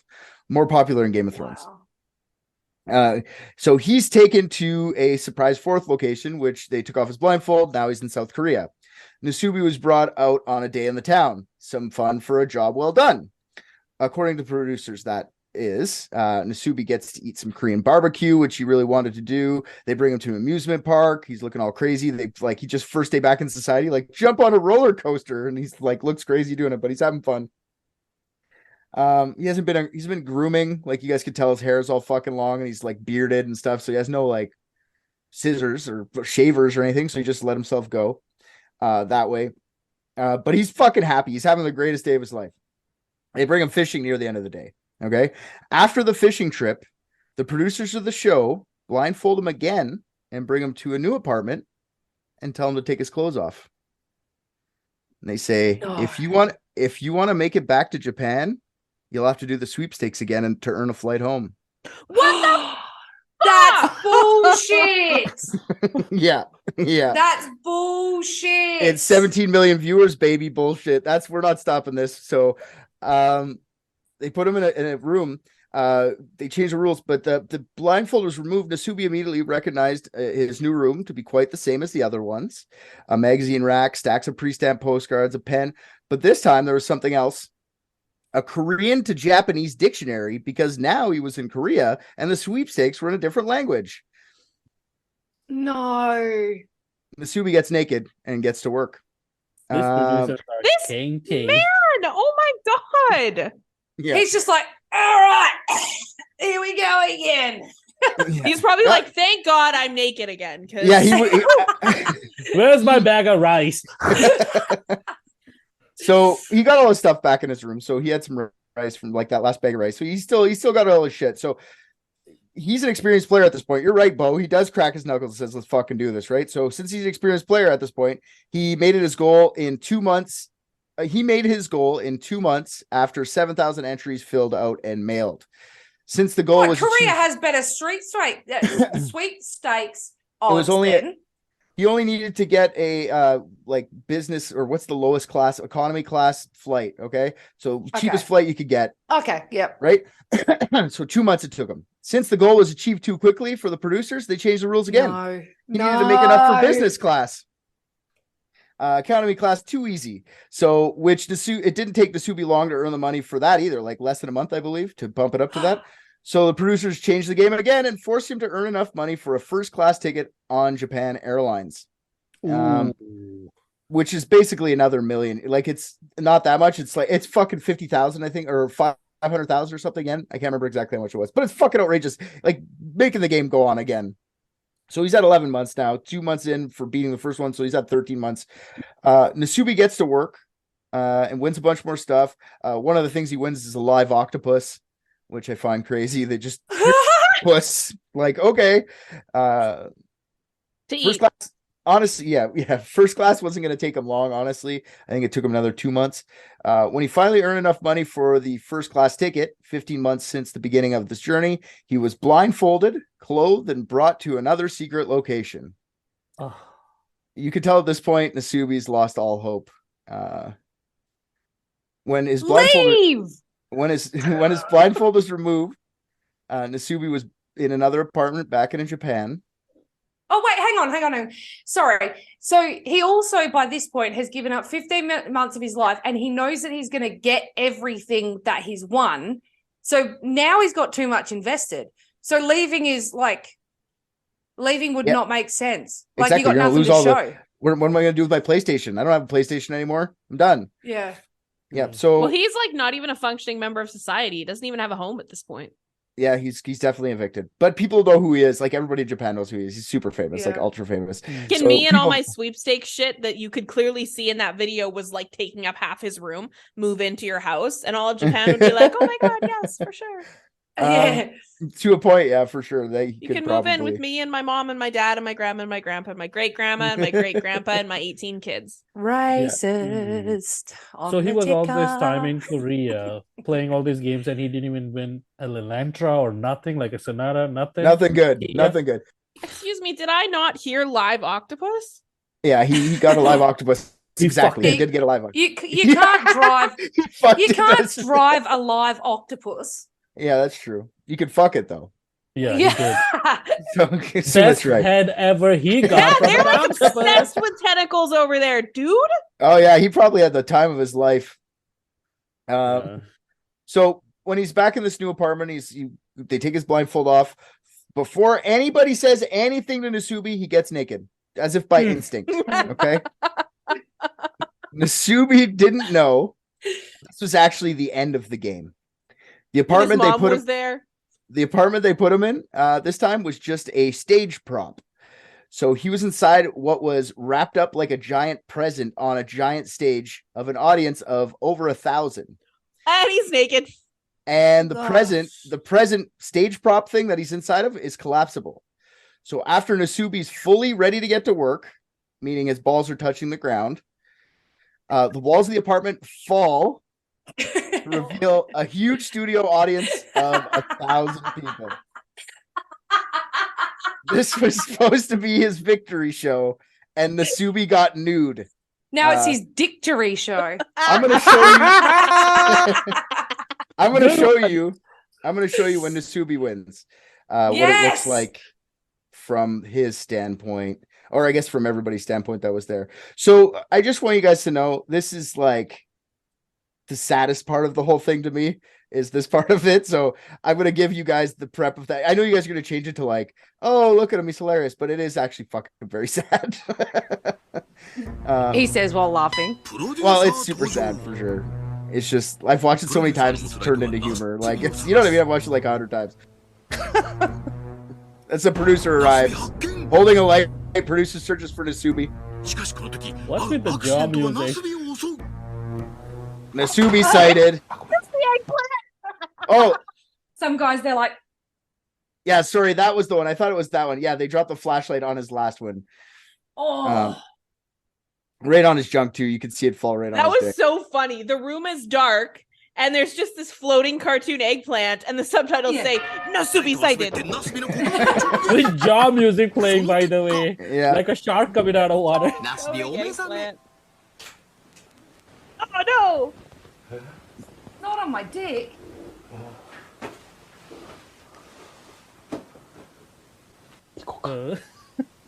Oh, that is not a small torch.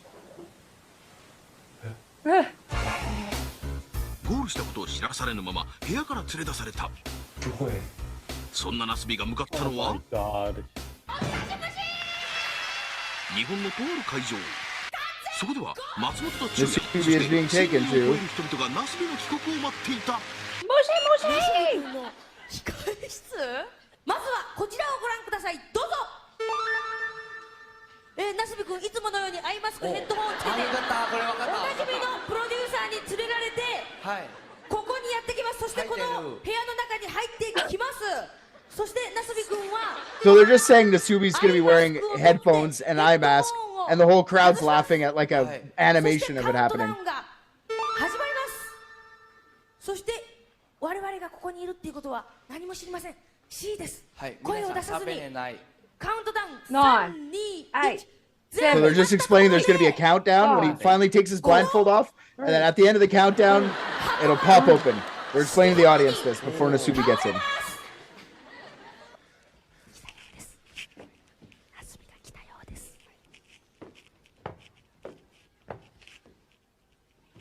All right, so they're being very quiet. Nasubi's here now. They're whispering. He's like walking blindfolded up into the fucking, like, my God. Naked. No, I don't think he's. Yeah. No, he's not naked. They get him no, close. he's got close.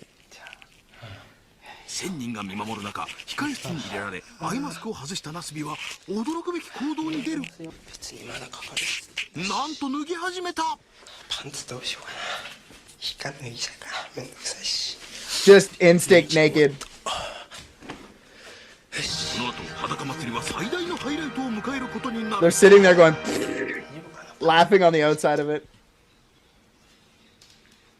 After this, the Naked Festival's greatest highlight will begin.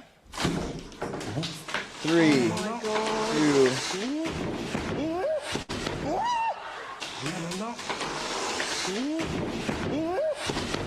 They're just showing it from like 10 different angles. He's not making that sound 10 times.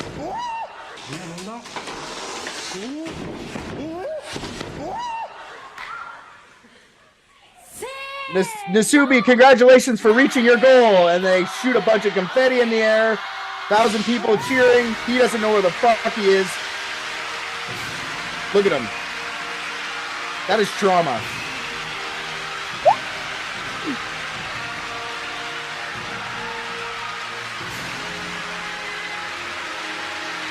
He's looking around like he's so confused. Doesn't know what's going on at all. People are yelling, well done, Nasubi, well done. Now they're gonna come interview him like they're David Attenborough going up to a fucking wild animal. His hand is frozen, he's frozen in shock.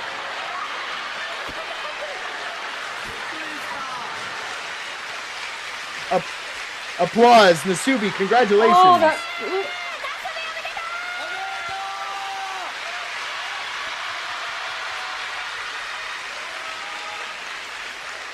Then he looks behind him. He sees that he's on a big screen behind him.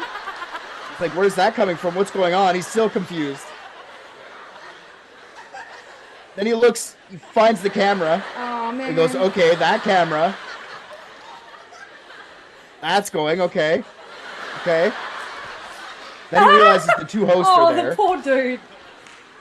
They walk up to him like they're fucking the crocodile hunter. おめでとう、なすびくん。お邪魔します。お邪魔します。お邪魔します。Sorry, please excuse us. This is the hosts. Get down on their knees. Nasubi's first thing he says is the house collapsed.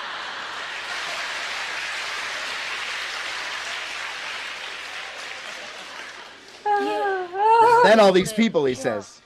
Why are they laughing? He says. Do you know where you are right now, or do you know where this is right now? Do you know where this is right now? The other host.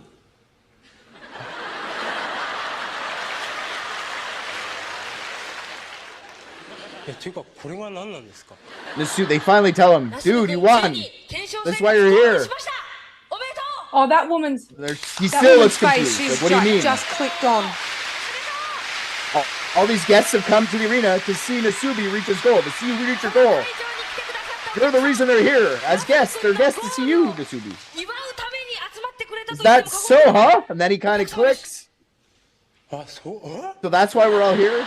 Nasubi, you reached your goal. Oh, is that true? Yeah! Then he realizes it's over.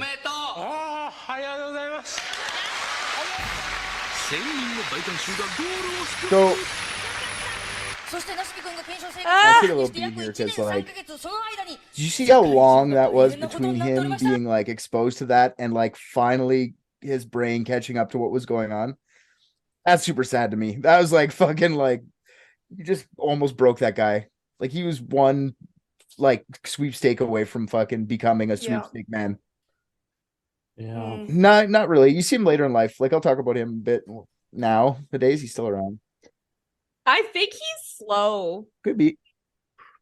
No, like I'm not like disabled exactly, but I think just I a think simple. a simple boy. Yeah. I feel like he was just so disconnected from everything that he just not able That's to another realize. thing too. I wonder if he had this moment where he was Yeah, like, has this been happening the whole This time? is have another I big- always been here What? in this studio full of thousands of people? Were they always outside the walls? Yeah. That's another thing too, is you Exactly. wouldn't expect anybody to be freaking out and cheering Exactly. for him because Yeah. he doesn't know that anybody's seen this. Yeah, he doesn't know that anybody has known what he's been going through or paying attention to him at all. And now he's seeing all these people. And yeah, they did laugh, but they were excited and happy for him. Yeah, that and like realizing, going back and thinking over your last year and a bit of what the stupid shit you did do. Right? Like, sure, they're all happy for him, but that doesn't mean I wanted you to see me take a dump. Like, I don't really give a fuck if you're happy about this. Like, I couldn't wipe my ass for 10 months. You know, like I'd be pissed. Like, I don't care. But that's what the next part of the show is. Like, I'm not going to show any more of it because it's just drags on a little bit. But like, they just tell Nasubi, like, you're a big star, man. You're one of the biggest stars in Japan. And he just tries to get a grip of that. They tell him about how his journal had already been published and it's a bestseller. So they took his journal and made it a bestseller. So you're about to get a bunch of money from that, royalties from that. All right. You know, when you ate that ramen, remember when you ate that ramen after winning the first contest? That became a huge soup commercial in Japan. So you're going to get a bunch of money for that now too. The website for the live stream brought in a ton of money, which he was owed. So they told him, like, you're going to get actually a bunch of money out of this, and your face is known universally across Japan at this point. So yeah, look at all this. Then he slowly starts to realize he doesn't even really realize he's been on live. He gets that things have happened, but he didn't understand the whole thing's been live till but almost you can see it right at the end of the thing. I'm not really going to go into it because he just gets like, I've been live. He says it. And then that's the end of it. Like, that's, yes, you have been. He's like, oh my God. And he kind of gets a little bit of a sadness realization, but he says, like his last thing he says basically is like, I'm so shocked. I can't express what I feel. Cause I think he still had to like sort through the emotion of the whole thing that day. Like I said, 17 million viewers each Sunday when the episodes aired. By the end of the show, Nasubi had entered 75,000 contests and he'd barely spoken to anyone in 15 months. That works out to 50 or 1,250 contests per week on average, 200 entries per day. Wow. And Susunu Denpa Shonen, or Sweepstakes Life or whatever, had 3 more seasons, like I said. It ended up being canceled in 2002 as a government crackdown on shows involving its explicit nature or torture themed shows. For the first 6 months of being back in the normal world, Nasubi complained about being too sweaty in clothes. And for a long time after that, he had a hard time having conversations with real people. Isn't he like completely rich though? To a point, yeah. So why does he need to wear clothes? That's true. You could be that guy. I just don't wear clothes. So hang on, how rich are we talking? Not like yes, rich, but like, remember he got exposure out of that? Like, he just got the commercial and the exposure like helped him, and he did, like, we'll talk about what he did. He's not super rich. He's like average actor rich. He got a shit ton of money then, but really nothing since. So he's been living off of like. Exactly. Does he have to work? I would say he has jobs. He does have jobs, but they're not like, it's not like he goes and clocks in at 9 to 5. He has like very specific jobs. You'll see. Oh, wow. So he does have to wear clothes. Yeah. That sucks. So he's done a. Will this job require clothes? Because that won't work for me. Yeah, he's really limiting his job market opportunities, isn't he? Yeah. Oh my God, it would be the best thing in the world if he became an eggplant driver. You're gonna find eggplant farmer. Yes. And he would say, this eggplant exactly the same size that they covered my dick with on episode number 72. That I was in Korea getting fucked by an octopus. Yeah, he's taken his ordeal and turn it into kind of a career. Like he's done a bit of television and theater. He voiced in a few Japanese video game characters. But he's just kept his like being famous alive. Like he climbed Mount Everest in 2016 after 2 failed attempts 2 years before. And in 2020, he became a Japanese spokesperson for self-isolation during the COVID-19 pandemic. So like Nasui's like, you know what? I'm going to go cash in on this fucking pandemic like everybody else. Absolutely. You know what his tip number 1 was? To No get clothes. naked. Yep. Yeah. Last I saw, this is his job. He is the ambassador of the Fukushima Tourism Exchange of Fukushima Prefecture. He's the ambassador of Mountain Day, which is a national holiday in Japan.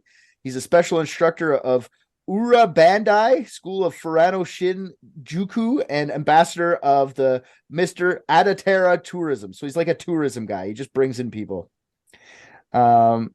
So yeah, that's Nasubi. Like, obviously the question in this is like, should they have done this? Like the ethical question of this is like, should this have even happened? No. I don't know. He wasn't locked in. He's the idiot for not opening the door when he got mad. Yeah. So they ask him. You go, Celeste. I'll give you this and then we'll talk about it. So they asked Nasubi after the show was over, why did he just leave? And Nasubi says there were 2 reasons. First off, he was naked, so he didn't want to go out in public. Very Japanese of him. Like, I'm not going to show my junk off. Very, very humble or whatever. Doesn't want to show off. I feel like that's not Japanese people. I feel like most people don't want to go outside when they're naked, but weird stereotyping that you just it's like okay. The extra honor of the whole thing. You get seen naked outside here. Yeah. It'd be a ha joke. In Japan, you probably would get fired and your family's fucking banned for 10 weeks, 10 years. Yeah. I get your perspective. Yeah, no, I'd get fired from my job too if I wandered around naked. But if you would have explained it, like, I've been stuck in this room. I thought I was going to win a bunch of money, but all they would give me is fucking dog food. I had to leave. Like, you might, like, there, you'd probably be like, your whole family be shunned. Anyways, so that's his thinking. I don't think that would happen. I think he would have left and everyone would have been like, you lost the show. You did that for nothing. But he could have left a bunch of times. He still would have been famous because people are still watching it, right? But he didn't know that. Yeah. The other reason. Yeah, but like he left everything. He left everything to do this. Everything. Yeah, I agree. It's not very smart. So he's really got nowhere to go. This was like heavy manipulation. He didn't have a lot of choices at this point. No, for sure. I agree. The second reason that he said he didn't want to go was more important to him too. He said was honor. And it's the fact that he said he was going to do it. So he did it. He admits, he also admits that his life is a lot easier now than it was before he went in there. Like, he has a lot more opportunity than he would have had before. So he does consider it a good thing that happened to him to a point. So yeah, he's got quite a bit of money. He's like living off of it now ish. Like, he still does all this ambassadorship, but I don't think that's like a full-time job, you know? So yeah, should this have happened? I don't know. I say yes, because he didn't leave, but like, no, I agree. It's fucking sad as shit. I'm telling you, I watched this shit and I was like, these sound effects are getting a little old. Like, I kept thinking that in my head, like the wah-wahs and everything are like, dude, this guy's like crying. Let's leave him alone. I think so go ahead. You go, Sumit. Oh, I was just saying, with Japanese standard, I feel like it's okay for that kind of show to come in that time and do that kind of thing. But I think poverty would be one of the things too. He needs the money. He was an actor, I guess. He did it, and then he had million yens to come up, man. That's good amount. So I think maybe that's what the motivation was. I don't know. I think so. He could leave at any point. So the fact of the matter is, he wasn't being held at gunpoint. He wasn't being told that his family was going to get murdered or whatnot if he left. I think the bits that I would question is the fact that he wasn't being told he was live streamed. So I think if he was, he needed to be told he was live streamed, and then they lied to him in another time. What did they lied to him about being something over? else. But I think changing the rules. Exactly. Now you need money for a flight. Oh no, I don't know about changing the rules. I think that's fine, right? I think that's fine, but there was something else that I remember you saying, Richard, that they lied to about. So I think if he was told that he was being live streamed and there was another, and that other lie didn't occur, I don't know, like, I'm not sure that this is actually unethical. I'm not sure that this shouldn't have happened. I think he had the opportunity to leave. And yes, honor was very important to him, but like there's still the choice. No one held him against his will. There was still consent every day when he didn't walk out of the door. It's true though, but if he was super, I was just gonna say, it's like telling a cult member they have to leave the cult. Like, you don't understand there's other ways. You know what I mean? It's just the way you're brought up or the way you are. There's like, yes, you understand that it's there, but you think of the ramifications within their culture. Where for our culture, it's like, sure, I'll be shamed by my grandma for a couple of years. She'll come around. There, it's like, I can't even come home anymore or something. You know what I mean? Like, honor is a big thing. But everything that you've said post the thing makes me agree with Celeste that he's probably a little bit more simple, not so entrepreneurial or like critical thinking or like taking grab hold of opportunities, because realistically with the level of fame that he got and even the big influx of capital into him, even though it wasn't like live for the rest of your life without money, without working sort of situation, he still had enough that he would have been able to propel himself to the upper echelon of Japan if he'd been smart post this situation. But it really feels like he didn't take that option, right? So I think he's not exactly the sharpest tool in the shed, and not saying he's handicapped, just saying I don't think he thought like entrepreneurially, I guess. So I feel like maybe if it was a different person, I don't know. I don't have a problem with this personally because he had the option to leave. Yeah, I if they would have been above board, I think I'd agree with you now that I'm thinking about it, but they didn't tell him all this stuff. Go live streaming and shit, that's real. That's important. That's a big one. It's very important to the. No, I agree. It's if they had told him live streaming, I would have if they had told him, because realistically, if you think about it, knowing what culture he comes from, seeing him in his journey that you've taken us through now, if they'd told him he was live streaming and honor was this most important thing, he may have taken his option to leave. Yeah. But he didn't know. So I think the whole actual problem with this is that they lied to him about a couple of things, changing the rules, whatever. If he knew what he was in for, he knew that they could change the rules. He knew that they could do things like put poppers in his eyes at midnight. But like, he still chose to stay. If he'd known about the live streaming and still chosen to stay, I think the whole thing would have been really above board. But yeah, that would have been a different this episode wouldn't have like probably happened had that been the case, right? Yeah, because probably wouldn't have been as popular. A lot of, even if he did stay, it would have been different because he would have been acting differently. So like, well, that's the thing. Like, were people watching because he didn't know he was being live streamed, or were they watching just because he was interesting to watch? 100% because he didn't know. In my opinion, because like it changed, like when he win prizes, he would jump for joy and do shit you wouldn't do. Like, I'm just saying, like, he would just be weird. I disagree. So I disagree in terms of he still would have been going through the same thing. Like, regardless of whether I was being like thinking about myself, right? If I'm starving, I don't care if there's cameras on me. If I want a fucking bag of rice, I'd be jumping for joy.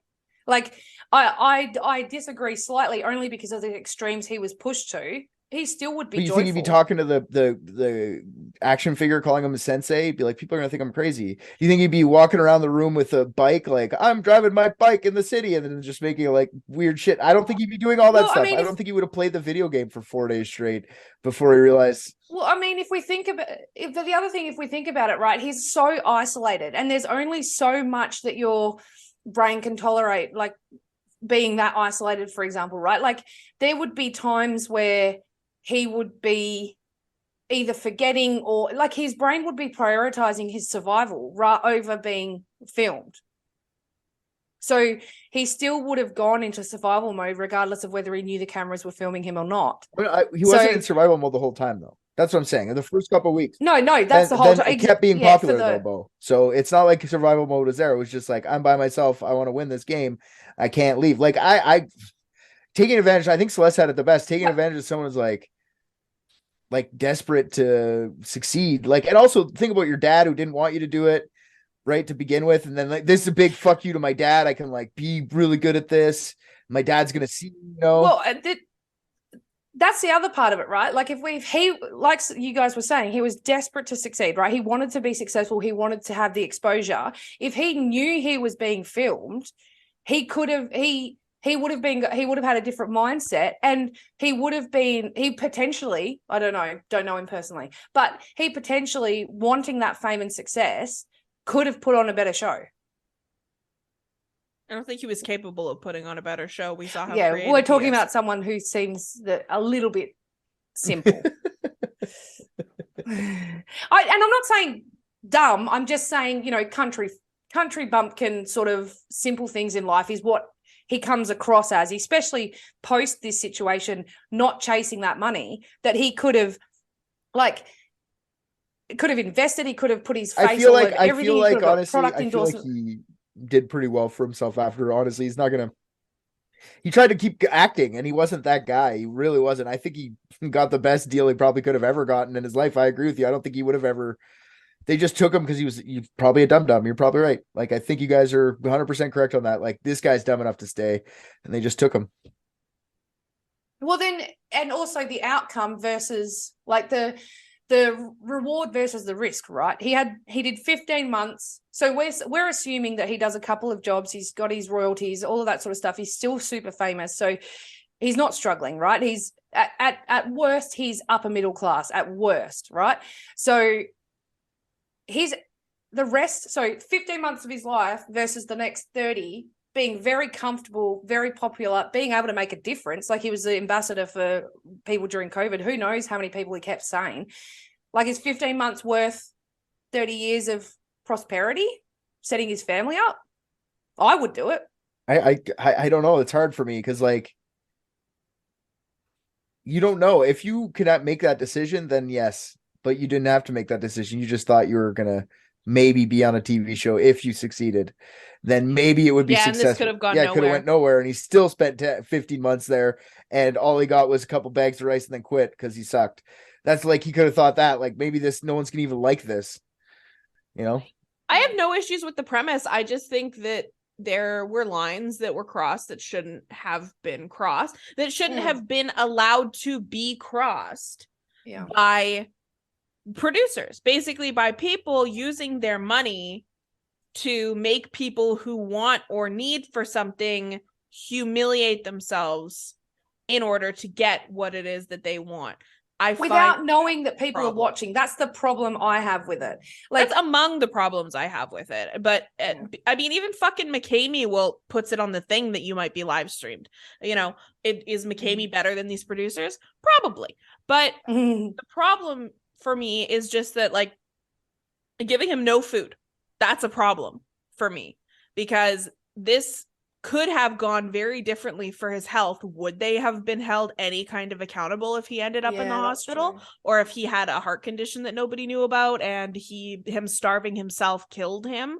You said a later season somebody did die. So did they? Was there any consequence? Nobody died. What I'm saying is, if they would have kept going, they could have died, like, easily. They just would have not fed them and kept the power off. And I mean, even in Survivor, you're sent in with a bag of rice and some beans. So there's like a baseline that's lifted far above where they put him in, right? If you're talking like, if you have any sort of comparisons to this day and age in Survivor, right, putting them in a situation where they have to survive, the minimum that they have is a thing of water, rice, and some beans. Well, and they came there knowing that they are there to survive.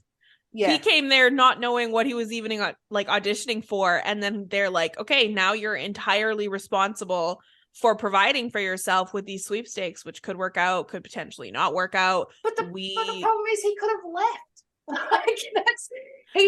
Every day that he stayed there was a choice. Agreed. I do agree. But my problem is that this is prostitution. Okay. So it's people who are desperate and need for something are using, are taken advantage of by people who have money or have whatever it is that they want. In this case, he really wants to succeed in his craft. He's going to keep doing what these people want him to do because they've promised him at the end of the day what it is that he wants, or at least a step towards what he wants. Well, then if we're going down that path, it comes down to the value of what he's willing to give up, right? Like if you're talking about prostitution as a mirror. Parallel. Thank you.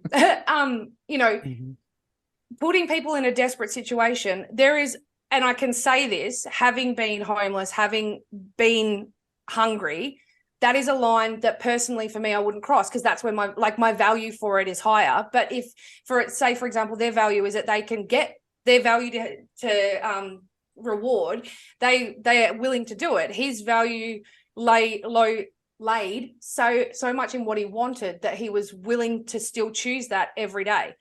So I think going down to the comparison of what is most valuable to them, you can probably put money on a bet that he would make similar decisions in similar situations, regardless of what it was, because of where the value lay. I have issues with reality TV as a whole, personally. Not that, I have no control over it and it's going to happen. I just think that exploiting people in that way is, I don't think it's cool, personally. I think that people they shouldn't want so badly for things, money especially. They shouldn't want so badly for things that they're willing to do things like that. I think that's just a societal issue as a whole. But as far as this, my issue is that they didn't give him what he needed to survive. That was the biggest issue for me, is that they didn't give him any food, and they would have been happy to give him no food if the crew hadn't stepped in. Yeah, and even when he started getting food, they were like, sure, eat the dog food that doesn't have any FDA standards. What's the worst that could happen? Yeah, eat the grainy fucking rice. Yum. Have fun with that. Or nobody's ever lived on a diet of this fiber sludge or whatever the fuck it is that he's drinking. Let's just make him have, nothing but that for 3 weeks and see how it goes. That's the kind of shit that shouldn't be allowed to happen. It shouldn't be allowed to happen. Yeah. If they were giving him basic means of survival, now, who the fuck cares? There are, I'll just attack this to the end of this. There are conspiracies about this show that. Wait, Richard, just before you, Sumit, do you have any opinion? Well, I completely agree with both of you. I also feel that there should be some kind of cultural pressure to, I don't know, maybe because Japanese culture is really very hierarchy based. So I think they also used it in a way to kind of show how young people, they don't know the experience, they don't know the wisdom, they don't know how to deal with this. And the older people were the producers and things like, and that factor was there too.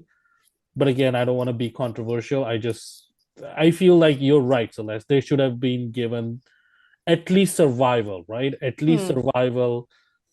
At least, I don't even know what's the point of taking the clothes out. Like, why? What's the too? That's another thing that I agree with. There was no point in him being naked right from the get-go. It was the birth of the eggplant emoji, so I feel like that's important to all of us now. Sure, cultural. He's fucking Michelangelo, but so here's a question right before Richard takes that next step. So the question: if we were to take that and put it in today, the things that we would like. You would basically go to someone.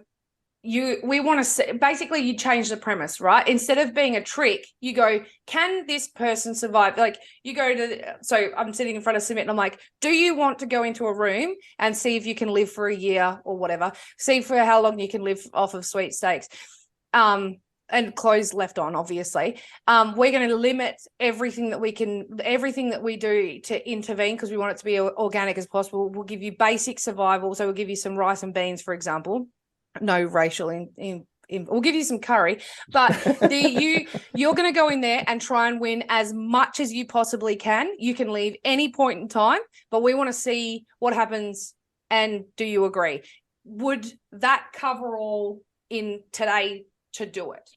Yeah, I think so. That's the biggest thing for me is he's put in the position and then asked if he wants to do it, where he has to think about it when he's already in there, in the thick of it, doing it. That's not how anybody. They got him in a joyous moment and too. Then once he started, right? They caught him in a joyous moment too, right? When he picked his name, exactly. He's like, "Yay!" And he'll probably say yes to anything at that point. Until he, and then once he started, he's like, "Well, I'm already naked on the camera, so I guess I am already naked on the camera." So As most things in our life, it comes down to knowing consent about what is happening. And then if you say yes to that, everything that happens after that is fair game. You get naked and start dancing around the apartment. You agreed to this. You knew what you were stepping into. We're going to live stream that. You know it. Yeah. Again, I completely agree, except that even if he agrees to do it with no food, that shouldn't be allowed. Yeah, you should stash some. You should stash some like in a floorboard or something, so he can at least find it if he's hungry enough. It'll be there. Yeah, or have some puzzles. Yeah. There's a hint. The first puzzle before you get the sweepstakes is to go in and find the food, and then once you find the food, we'll give you the magazines and the other stuff.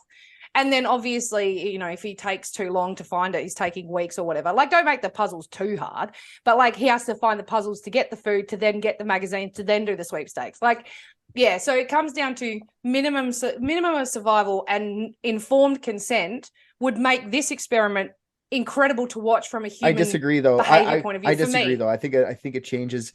I think the reason it has that weird thing to it is the fact that it's unobserved human being recorded, unknowing observation of a man. Because as soon as people, well, no, he knew he was being recorded. He just didn't know it would all be live streamed. He could also cover all the cameras whenever he wanted to and do whatever the fuck like all the ones he knew about, because he didn't know there was fucking cameras everywhere. He had the 2 cameras in his that were just recording. There were other.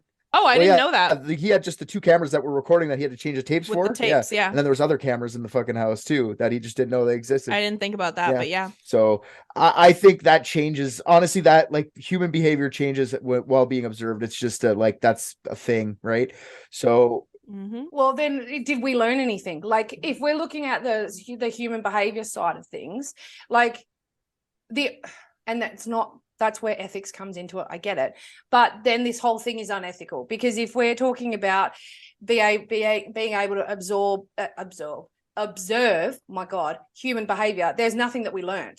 Yeah, it's you could see what they're trying to get at, though. Like, if you look at the later seasons, like especially last season, where you only get a portion of your face get shown every week as your baseball team wins. So you don't even get your exposure anymore. So like now they're trying to see how far someone will go without fucking exposure, like on the pure luck of a baseball game.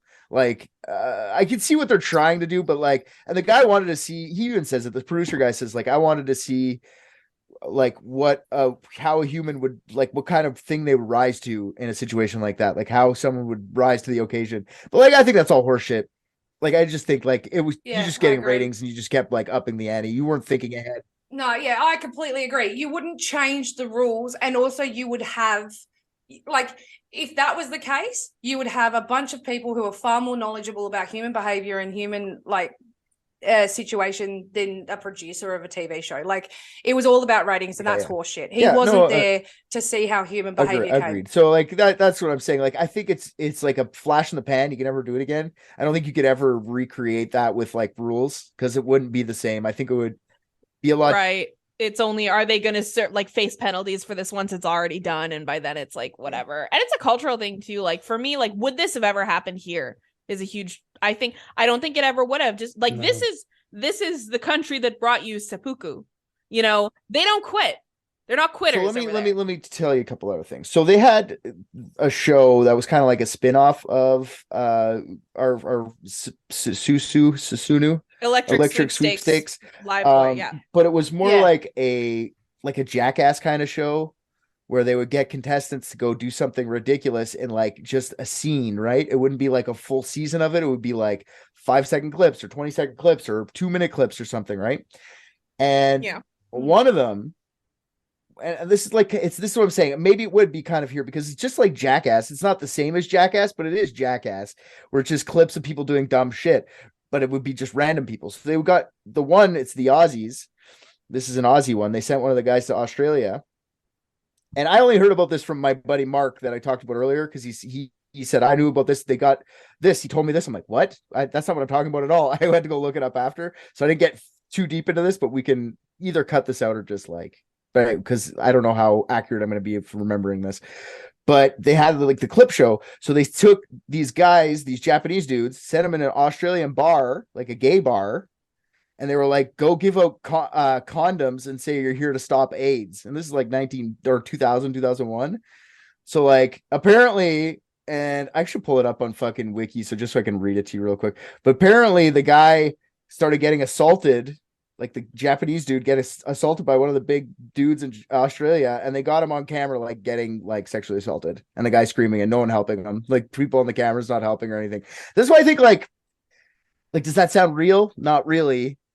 You know, it sounds like it's made up, like a made up skit that they like, I'm going to go give out condoms and some gay guy's going to beat me up for saying AIDS around him. Like, I don't think that's real. So was he assaulted or sexually assaulted? That's what they're saying. Getting raped on the fucking camera is basically what they're saying. Got raped. They put down the camera and you could just hear him getting fucked in the back and no one helped them. They just ran away. Like hate rapes, like I'll teach you about AIDS or like, oh my God, it doesn't sound real. It doesn't sound real. That's the thing. It sounds super fake. And that also sounds, it's like, sorry, like it's specifically designed to demonize homosexuals. Exactly. That's what I'm saying. Like, it sounds like it's like a early, like 2000s. I don't know how Japan was with fucking, but like, I know all my friends were calling each other fags and stuff like that. Like, it wasn't a thing now, like it is now. It's not the same as it is now. No, even so, if you, like I watched now Elliot Page was Ellen Page when she did it Gaycation series on SBS, and they went to Japan, and it's still quite underground there, like trans, even though their underground is quite above ground for the rest of the world, so like all their hentai and all of that sort of stuff, all the rest of the world knows about it, it's still over there culturally inappropriate. So she was and I'm trying to be respectful, Elliot was Ellen back there, so I'm going to refer to her as she because she was in there with a friend of hers. But she went through, and the only way that they could find gay places is in the underground in Japan. So, and that was in 2015, maybe? Exactly. 2012? So, like, that feels like it's a haha funny joke. Gay guy raped you. Like, that's what you get for going into a gay bar. And, like, it's stupid. You know what I mean? It's like a dumb premise for a joke. It feels like a joke. So that's why there are conspiracy theories about this show in total, where it was all set up. It was all Nasubi knew exactly what was going to happen. He went in there. Whenever he put in all the sweepstakes, they would just deliver stuff in the nick of time, whatever he needed. That's why it was very convenient. He got like a VCR, he got a PlayStation a couple months after getting all this stuff. Well, why would they extend it then? Because the ratings were so high. So was he that good of an actor? Is he actually stupid? Or is he that good of an actor that he pulled this whole thing off?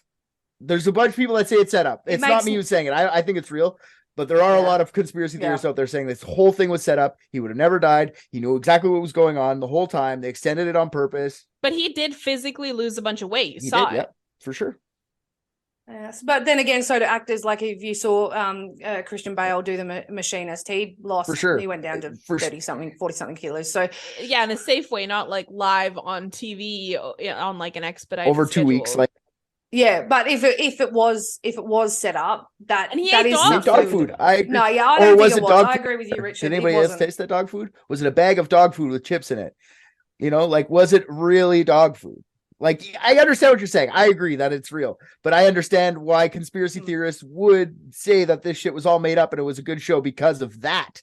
And if some of it was faked, 100%. Some of it was faked. I'm pretty sure. Like the noodle guy showing up, 100%. But that's set up to fucking piss off. I don't think I don't think he was in on anything. But yes, I think a bunch of it was for sure. It's like Truman Show in that regard. Like they would send people just to add drama to the show. Like he hasn't had food yet. Let's fucking send food to his door. Haha. Like, did he get a live squid, or did somebody be like, let's just give him a live squid? We're at the end of this. Let's jump the shark on this. Let's jump the squid on this bitch. You know, let's send him something ridiculous. Like some stuff. And the whole time he was on this bitch the entire time. Yeah. So if like, let's pretend that's true. I think it's one of the greatest performances of all time, and he should fucking probably go down as one of the best actors in Japanese history. But I don't think that's true. I think he's like that. You seeing him finally figure out that he was on a live television the whole time was sad. And like, could someone act that well? Maybe. I don't think so, though. I don't think so.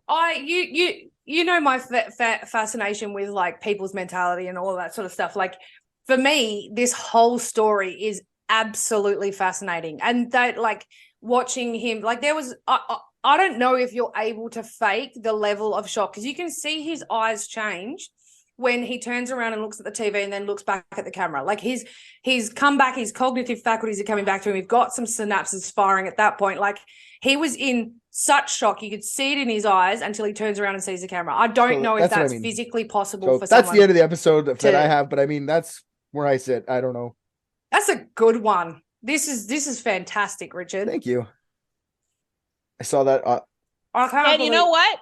You look great today. Thanks. Thank you. Thank you. You're welcome. Brushed my mustache and everything for you guys. Oh, did you manscape? Yeah.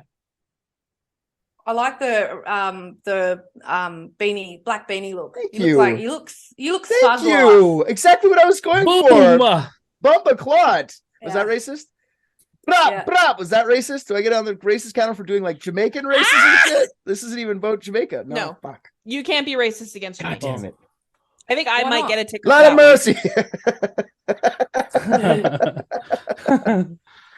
We did really well considering. I think we did really well. We only got 11. Oh. So awesome. That's not bad. Oh, we gotta up it I'm up. disappointed. No, good for us. We got like 24 when we were doing Anatoly. So yeah, we gotta do more. Send me butter chicken. All right, I'm gonna let you go. My pizza is here, so I'm gonna eat some pizza. I have a big meeting tomorrow too, so I gotta prep for that. All right, love you. Have a good day. Sumit, Enjoy. I'm so glad you finally came back. You have to come back more often. I will anytime, any day, any moment. 100%. That's what you said before, and then you never came back.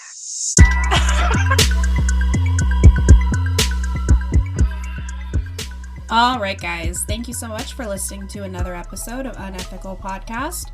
If you're not in the Facebook group, stop being such a silly goose and come find us at Unethical, the official Unethical Podcast group. If you find you just can't handle the anticipation until the next episode, then it's a great time to join our Patreon, where we have a ton of extra unethical content, and of course, our brother podcast, Private Dicks. And in case you didn't hear the good news, Private Dicks is now Public Dicks. Every 2 weeks, an episode of Season 1 will drop wherever you eat your podcasts, and our lucky Patreon patrons are literally living in the future, listening to new episodes from Season 2. On the fence about it? Have a listen to the trailer and see what you think. If you've got a case, big or small, give the Private Dicks a call. And yes, the phone number is real. Enjoy!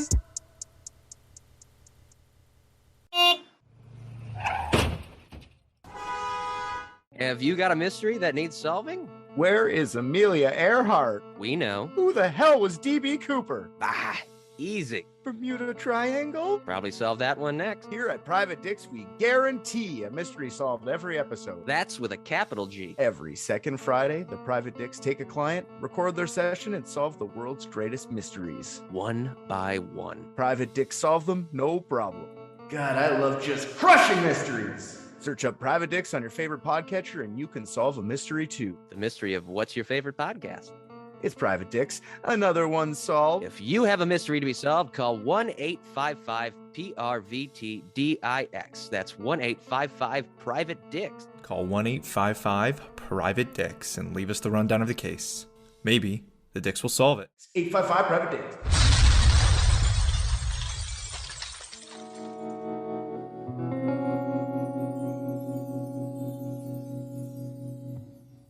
I'm straight when it comes to humans, but fucking gay for more people.